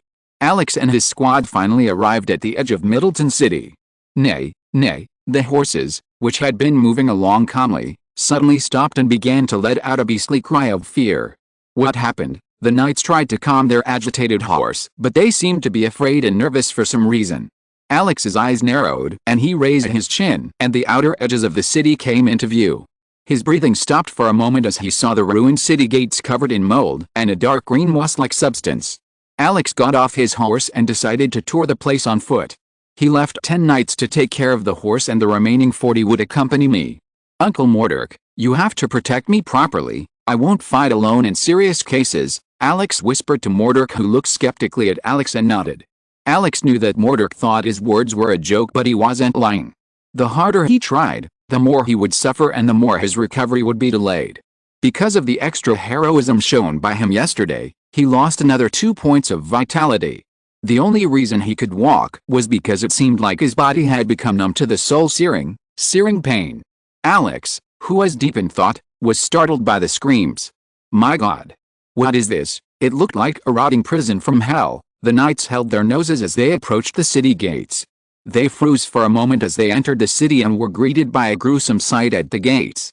More than dozens of corpses lay on the road. The pool of red blood on their bodies had turned into a thick puddle, and the red liquid seemed to have taken on a dark tint due to being left open. There were scattered pieces of human flesh, limbs, and rotting corpses rolling around here and there. The shops on the side were destroyed, and the people present were left with their mouths open as they died from the fire that burned them. Inside the city, the entire place seemed dark, gloomy, and desolate. More than that, Alex was more concerned about the dark green moss that seemed to cover the entire city. It was strange that a city that had been destroyed 4 days ago was covered in moss when it wasn't even the rainy season. But as he explored further, he came to know that what he thought of as moss was something more sinister than he had imagined. Chapter 321, Inspection 2. Is this what this place has become after being abandoned for only a few days? A knight spoke up with a shocked expression. His words brought everyone out of their pensive thoughts. They kept their emotions in check and decided to inspect the area. They entered carefully but kept their guard up at all times. "This is absolutely horrifying," Mordred muttered as he gulped. He looked at the corpse beneath him that seemed to be covered in a slimy substance. Upon closer inspection, a very subtle movement could be noticed. It seemed as if the corpse was slowly being eaten away by the dark, slimy moss. Wanting to test it out, Mordred pulled out his sword and stabbed the ground with incredible force. Spike. The knights took a step back as they looked at the spot where Mordred stabbed. Alex turned his head and noticed the black moss moving slowly and steadily. The thick moss had covered the entire place like a thick dark veil, making any subtle movement made by him difficult to perceive as everything was covered by it, but once you noticed it, you could see it moving forward. Alex rubbed his chin as he noticed the black mass slowly encroaching on the edge of the sword.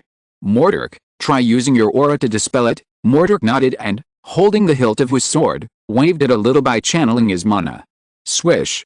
Alex's eyes widened as the small perimeter around the mana-covered sword was instantly cleared of the dark moss. Everyone around the place was shocked. This shows that this thing was indeed very much alive and was able to react to external stimuli. With aura it can be dispelled, but not destroyed. "Your Highness, what is this?" "No, in fact, what kind of enemy are we facing this time?" the young knight named Keen asked with a frown. He noticed Alex's piercing gaze and his body stiffened. The question was quite decisive and was precisely what everyone wanted to know. At first, everyone thought that this undead attack was the work of a necromancer who wanted to wreak havoc and challenge the peace, but the battle had ended and there was no necromancer around. So everyone concluded that it might be an enemy that the higher-ups were quite worried about and didn't want to reveal anything about. Whatever, perhaps they were the king's swords and giving their lives on the king's orders was their job and they had no right to ask the question, but curiosity got the better of them and Keen made a slip of the tongue. Then, Keen thought that his slip of the tongue might have been a grave mistake, so he immediately tried to apologize. "Your Highness, please forgive me." "It's fine," Alex interrupted. "It's your right to know what we're dealing with. As long as it's not something that shouldn't be revealed, I will faithfully answer your doubt. That thing you're seeing can be called malevolence. Although I don't know exactly what it is, as far as I know, it's a byproduct of a sinister ritual. This thing can corrupt a person's mind and drag them into darkness if they were exposed to it too much. It corrupts the mind and contaminates the land, water, and even the air. Once it consumes a corpse completely, the remains of the corpse can become undead. It might be in the form of a dark, sticky substance similar to miasma or those dark fumes that drive one mad and have been seen in the beasts in the experiment. Right now, the miasma has hardened and coagulated into this form. If left like this, it will engulf everything around us and begin to slowly spread everywhere. Everyone gulped and wanted to ask about the origin of that thing, but Alex replied that even he didn't know anything about it. There was more, but Alex couldn't talk about it, otherwise these guys might seriously wet their pants if they found out more about things related to the god of darkness. The only way to get rid of this place is to purify it through a holy ritual. "Yes, it will be easy if you can afford to bring someone of the saint's caliber," Alex said with a wide smile. It was just a suggestion, but everyone who heard this felt like he was bragging about his wife being a saint. "Now, the first thing we need to do is bring enough manpower to get rid of the corpse. We can't leave it for later or they might turn into undead, and maybe something else if possible," Alex said after a short pause. The knights nodded and got to work. 2 knights quickly galloped over to bring the manpower to clean things up as Alex continued the tour while the knight began the cleanup work. The deeper they went into the city, the denser it became. At first the moss was on the ground, but now it covered even the walls of the building. Halfway through, in the middle, Alex was even stunned to find people frozen like statues. They were covered in black moss from head to crown and had become crystallized. "Uncle Mordred," Alex muttered. Mordred understood Alex's meaning without words. He looked at the people and returned with a sad look. "Your Highness, they are dead," Alex snorted as he looked at the square filled with all kinds of people. He closed his eyes and an imaginary scene appeared in his mind. It could be a normal day when people leave their houses happily and with a smile on their faces. But soon the smiles faded away, as a thick layer of dark fog rose out of nowhere. Most of them might have died from suffocation from inhaling the dark fumes. Alex clenched his fist due to an unpleasant feeling. A surge of guilt welled up in his heart and his light shoulders seemed to become heavy with an invisible weight placed on them. Chapter 322, Illusion. Was this all my fault? Was it because I didn't handle the matter carefully and my negligence led to the deaths of many people? If only. If only I knew about this, I wouldn't have cut off the dimension hastily. He had destroyed the dimension but forgot to save the mass of darkness energy that was pouring out crazily from the place. It's all your fault. Alex, who was contemplating various things, suddenly opened his eyes and found himself standing among thousands of people. All of them looked like zombies with half of their bodies covered in darkness, and they stretched out their hands towards him. You are a sinner. You killed us indirectly. My son died because of you. You took my family away from me. You took everything from me. Pay for your sin, you damn maniac. Thousands of hands stretched out and pulled Alex down, trying to sink him into the depths of darkness along with them. Alex felt cold sweat running down his forehead as he looked at the crowd of people. I'm sorry. Alex choked a little but spoke his words with a sincere expression. Alex smiled a little and said, I know that my apologies cannot make you live, nor are they enough for you to forgive me for the crime I committed due to my negligence. Even though I knew that this is all an illusion, I wanted you all to know that I bear this guilt for you and that one day I will take revenge on your behalf. As soon as Alex's words fell, the illusion shattered and disappeared, leaving the plaza behind. Alex opened his eyes with a frown and shouted, Mordurk, to your left at 90 degrees is a monster. Mordurk's body acted as if it was a robot that instantly reacted and pulled out his sword. He followed the word and spun to the left, slashing with his sword. Meanwhile, as if it was a torn paper, a shadow split into two and fell to the ground, where it slowly began to disappear. Regroup. Alex's loud words echoed all around and the knights who were nearby reacted in an instant and covered Alex from all sides. Falling into the illusion, Alex finally realized how vulnerable his situation was now. Fortunately, the Dreamweaver inferred that Alex was a potential threat more than others and threw it at him.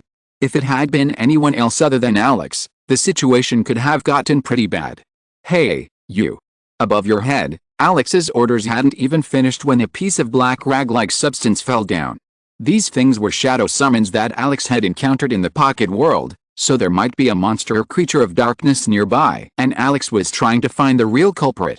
These things were quite tricky to deal with, and even Alex found it difficult to detect them on his first encounter. They had no mana, so they couldn't be sensed, and one had to rely on the faint sound of noises. Alex directed them and they acted on his orders as quickly as possible. Everything was going well until a knight seemed to lose his composure and screamed with bloodshot eyes. I'm going to kill you. With a scream, he rushed towards Alex, madly wanting to stab him in the chest. Alex reacted immediately, but Mordurk was already on his tail and kicking his back. He pinned the knight to the ground and heated his head, trying to snap him out of his hallucinations. Alex asked the others to pay attention. The previous attack on the man gave him a clue of the enemy's position, and he asked his soldiers to slowly advance towards the side alley while defending themselves from the shadow summons. The advancing knights slowly stopped as they saw a huge dark mist spreading around them, making them feel uneasy. Just being close to it gave them the creeps. Your Majesty. They looked at Alex, wondering what to do. Alex couldn't use the power of light to remove them, so he came prepared with something else. From the bag hanging on his waist, he took out a small bottle containing crystal clear water. It was the holy water that Athena had blessed. He doesn't know if this would be enough or not. Alex sprinkled a few drops of water and soon saw the effect. Swoosh. Swoosh. As if they had found their nemesis, the deep, dark fumes dissipated, leaving behind a dry, hardened mass of black moss on the ground that slowly began to burn and wither. With the holy water, they cleared the fog, preventing them from moving inside the place. Alex asked everyone to get ready as the enemy might start attacking them due to them being cornered. Alex headed towards the corner of a building that previously used to be an inn. The knights positioned themselves around the building waiting for Alex's order. Alex nodded and waved his hand. Boom. The knights walked straight through the walls and entered immediately. Swish. Swish. A black ghostly figure attacked them, but they were already prepared for it and easily took it down. Mordurk headed to the top from where he sensed the monster's presence. He took the steps to the west corner of the house, but had made it halfway up the stairs when a piercing scream from the banshee filled the air. Wah! The shrill scream seemed to tear their eardrums and drive them mad. Some knights under the effect of the scream began to hallucinate. Alex, who was right at the door, frowned due to the sudden scream, and a terrible headache immediately assaulted him. Damn it! Of all the monsters, it had to be one with a sound attack that could cause hallucinations. Mordurk tried to close his hearing. He began to remember many unpleasant events, but he bit his lips to push those thoughts away and, holding his sword tightly, poured all his mana into it. Chapter 323, Affected by Darkness. Stop, Mordred screamed as he gritted his teeth to suppress the pain in his ears. With a mad roar, Mordred leaped up and swung his sword with all his might. The enclosed space lit up under the strike of his sword. With a small explosion, the top of the roof was destroyed by Mordred. Mordred's attack destroyed the top floor along with the roof. Dust and debris flew everywhere and layers of rubble began to fall. The scream suddenly stopped and Mordred took the opportunity to dash forward through the layer of dust. Mordred's eyes locked onto the figure's side and he slashed with his sword. "Nu!" A piercing roar struck Mordred, causing him to lose his balance slightly, and the direction of the sword changed slightly and it struck the side of the wooden panel. The cloud of dust dissipated due to the force of the blow, and as soon as Mordred saw the future, his movement paused slightly. "Hey!" With a startled look, Mordred stared at the figure that looked frightened, unable to open his words. After struggling for a bit, the banshee-like scream was about to leave the figure's lips again, but Mordred immediately came to his senses and closed his mouth and handcuffed his hands, pinning them to the ground. The knights who followed Mordred to the upper floor were shocked by the sight that greeted them. "Cough. Cough. Have you caught the enemy?" Alex asked as he shook off the dust. He noticed the knight's strange reaction and wondered if the enemy was too ugly for them to digest or if it was a true creature of darkness, and they were shocked to see the being. The knights made their way towards Alex to see it. Alex's steps stopped and he blinked for a moment, seeing the enemy below Mordred, and forgot to breathe for a moment. "Uncle Mordred, is this the enemy we were fighting?" Mordred nodded awkwardly. Alex was puzzled for a moment, seeing the petite girl who looked like she was 16 years old. She had pink hair, but one side of her hair had turned black along with her hand that extended to the neck part. Her hand was glowing and light and dark smokes were coming out of it. Alex used the eyes of truth on the girl. Name, Cherry, infected by the power of darkness. Rank, Squire class, Dreamweaver, Banshee talent, sound attack, hallucination, summoning potential, unknown. For now, Alex gulped, unable to find words to describe the girl. It truly was something out of his wildest imagination. The girl's case was akin to a mutated zombie in the apocalypse, and he wasn't even able to discern whether the girl was from this world or a half-breed of a creature of darkness. Alex walked up to her and crouched down. "I'll give you a chance to speak. Answer my question, and if I find your answer convincing, I'll let you live." "Uncle Mordred, take your hands off. Are you sure about that, Your Majesty?" Mordred asked hesitantly. After all, the distance was quite short, and if she attacked Alex from this close a distance, he might get seriously injured. "Who are you?" Alex asked as he gestured for Mordred to pull his hand back. As soon as Mordred pulled back the hands that were closing his mouth, the howl filled with agony resounded again. "Please don't kill me. I'm innocent. I thought you were here to hunt and kill people." "Woo!" Mordred quickly closed the lid in fear of them going deaf. "This is troublesome," Alex muttered to himself as he backed away. "It seems like he needs to take care of his ears after this." The girl seemed to be shaking violently in fear, and her eyes were filled with sadness and despair along with a strong will to survive. In a normal case, Alex could use his power to calm her down, but since he can't, he needs to calm her down through words, but it wouldn't be easy. He didn't know, nor could he imagine, what that girl had suffered in the past few days when disaster had struck that place. Her condition was quite astonishing, and no matter if she is a human or a creature of darkness, she had struggled and suffered a lot, and Alex cannot console her with a lie that he understands her situation. "Listen, little girl. You see this badge here?" Alex murmured, taking out a badge with a lion's face carved on it. "This is a royal badge. It is proof of my identity. And I am the King of Lionheart. As soon as I heard that my land was threatened and the lives of my people were in danger, I ran from afar, but unfortunately, I was unable to save my people who were in this city. So, please help me figure out the situation. I will do my best to help you and provide aid. I swear on my honor. And yes, could you speak more slowly, please?" The girl's eyes widened, and when Mordred pulled his hands back out, her lips could be seen trembling violently. You are our king. Why were you so late? If you or your troops had arrived on time, my parents and sister wouldn't have died." "Woo. Woo. Woo." The girl began to sob and let go of the pain that was hidden in her heart. "Okay, you can cry all you want. You can blame me. It's all my fault, but before that, can you at least tell me what happened here?" Alex spoke as she asked Mordecai to leave her. Alex looked around to find a place where the girl could sit, but seeing that everything had been destroyed, she asked her to sit on the edge comfortably. Cherry cried for a while, and after introducing herself, she began to narrate the events. I think it was 3 or 4 days ago, when a strong wind was blowing, bringing very dark and thick smoke from afar. At first we didn't pay much attention to it, but then it became too thick like a cloud and covered the whole place. For the first few minutes it was very difficult to breathe. Those who inhaled it either died of suffocation or became violent. I can remember the scene of people nearby whose veins and eyes bulged as if they had turned into a beast that had lost all reason, trying to attack everyone who saw it. My sister was 7 years old, and she couldn't take it any longer and died just like my mother.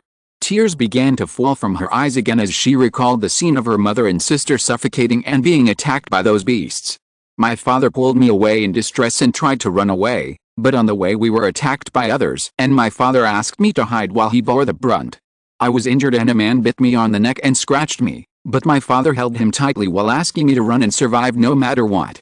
Chapter 324, Sad Story. I could hear my father's voice shouting from behind, asking me not to look back as I tried to resist Cherry as she hugged her lips with wet eyes. Her eyes became moist and her voice trembled as she recalled the horrific scene.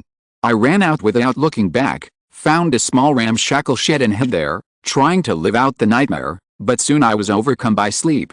I dreamed that some kind of slime was enveloping my body and rushing into my mouth, and I immediately woke up. When I woke up, I found myself lying in the pool of dark moss that had covered me from head to toe, and when I broke free, I found that my left half was completely dark and half of my pink hair had turned black. Because of the man's bite, I couldn't speak properly and felt like my vocal cords were damaged, but after I woke up, I found that most of my wounds had healed along with my cords. The knights who heard her story were bewildered and confused for a moment.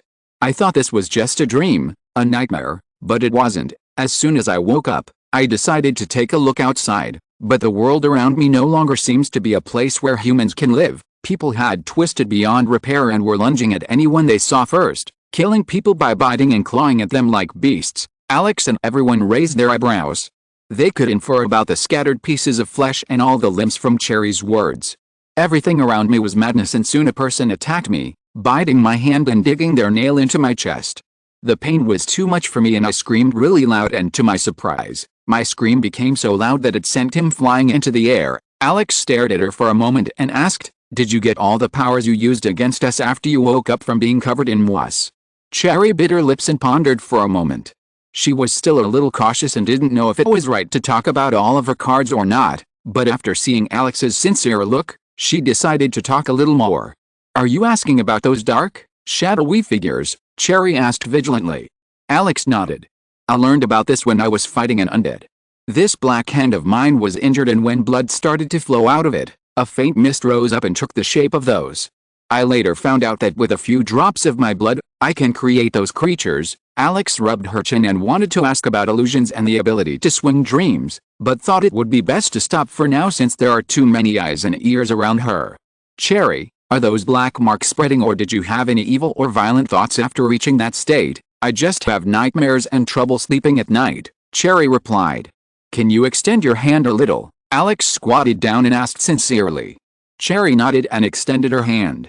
Alex took it and began to examine the black hand. From the nails to the skin, it was completely black, as if it had been painted with black paint. "Bring me a dagger." Cherry's entire body trembled and she looked at Alex with a frightened look. "I just want to draw a drop of blood," Alex said and patted Cherry's head. When Cherry calmed down, Alex pricked her finger and drew a drop of blood. The blood was similar to that of humans except that it was black, but as soon as it came into contact with the air, black fumes slowly began to rise and soon disappeared. Alex felt the texture of the skin that was no different from that of normal humans. Alex was confused by the sudden turn of events. It could be assumed that the mutation occurred due to Cherry coming into contact with a black miasma. Alex examined Cherry to see if she had the rank of a squire, and she seemed to awaken after this happened. The possibility of gaining powers from contact with a black miasma was quite high. Since Alex couldn't use holy power, he didn't know if Cherry could return to her previous state or not, but if someone knew about this event, a great catastrophe might occur.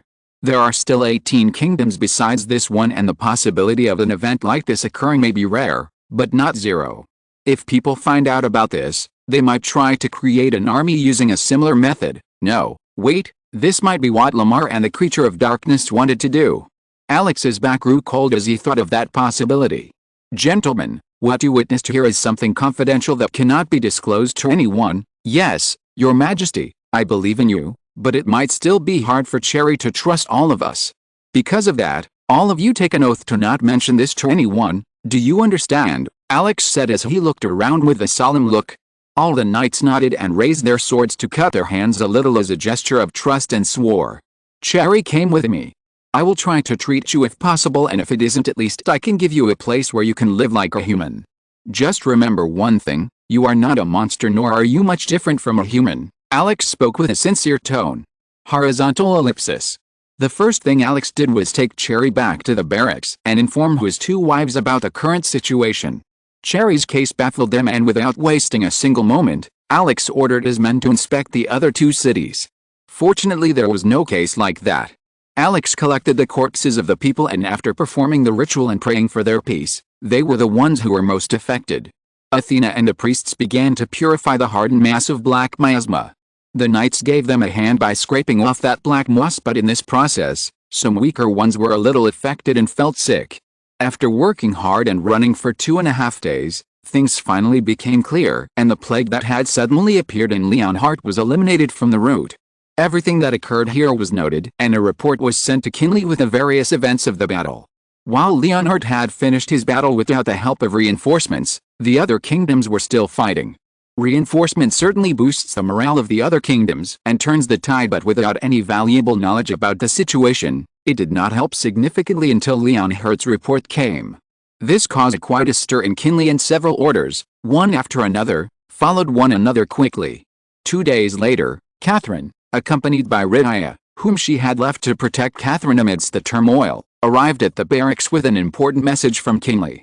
As for Catherine, she was unaware that Alex had other plans to discuss with her.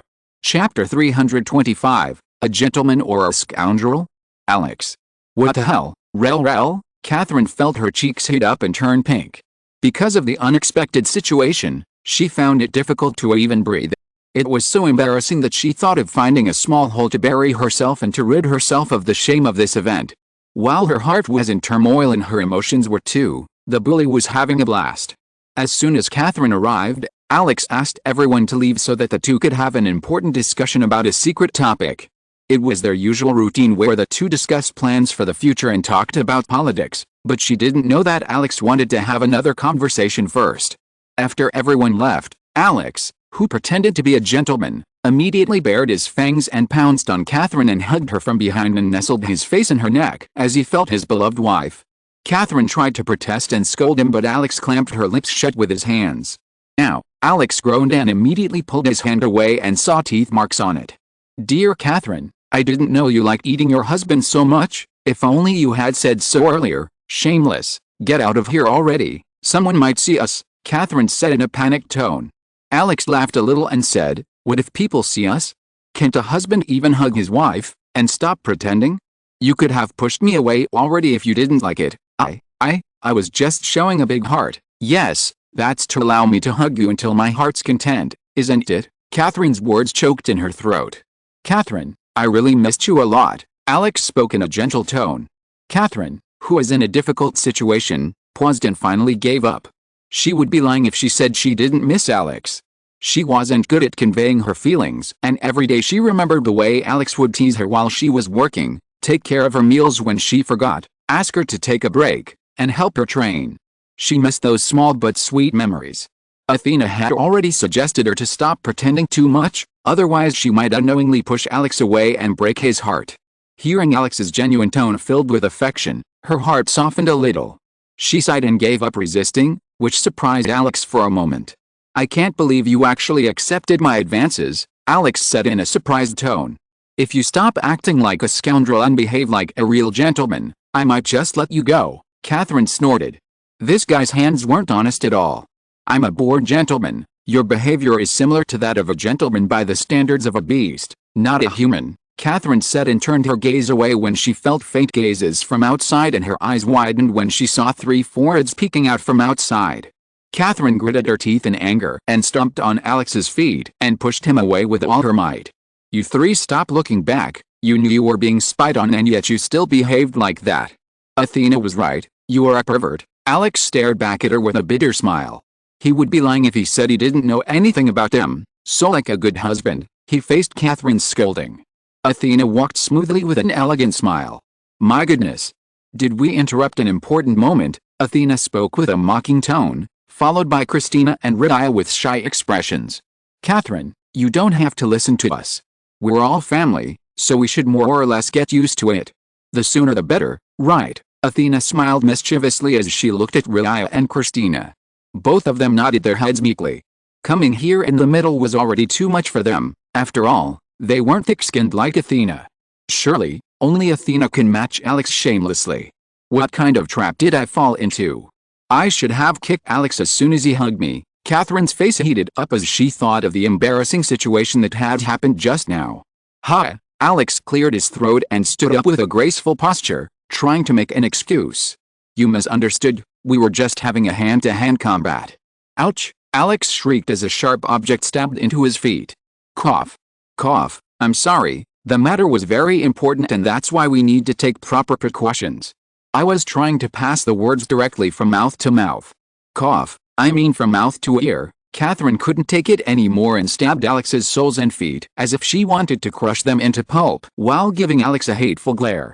Alex bit his lips to prevent the pleasurable feeling conveyed by his wife from escaping his eyes. Sure enough, she still had Ava's features. Ava was an expert at breaking toes. God only knows that she had broken a lot of people's toes, including him.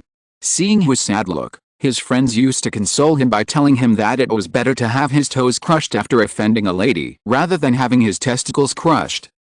Alex cleared his throat and spoke. So, where were we? We were talking about the official letter that arrived from Kinley, Catherine said as she passed the letter to Alex with a glare.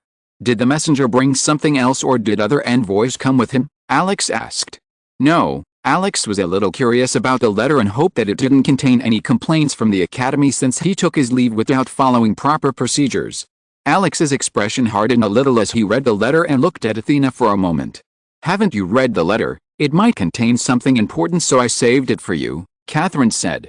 Alex raised her chin at everyone's curious gaze and said, they're officially requesting Athena's presence. It is also mentioned that we cannot say no in this matter, he said with an unpleasant expression. End of this chapter. Thank you very much for reaching the end. Don't forget to like. Looking for more exclusive content and immediate access? Subscribe to our Patreon. Remember, every like, subscription, or donation encourages us to continue. Thanks to everyone. See you in the next video.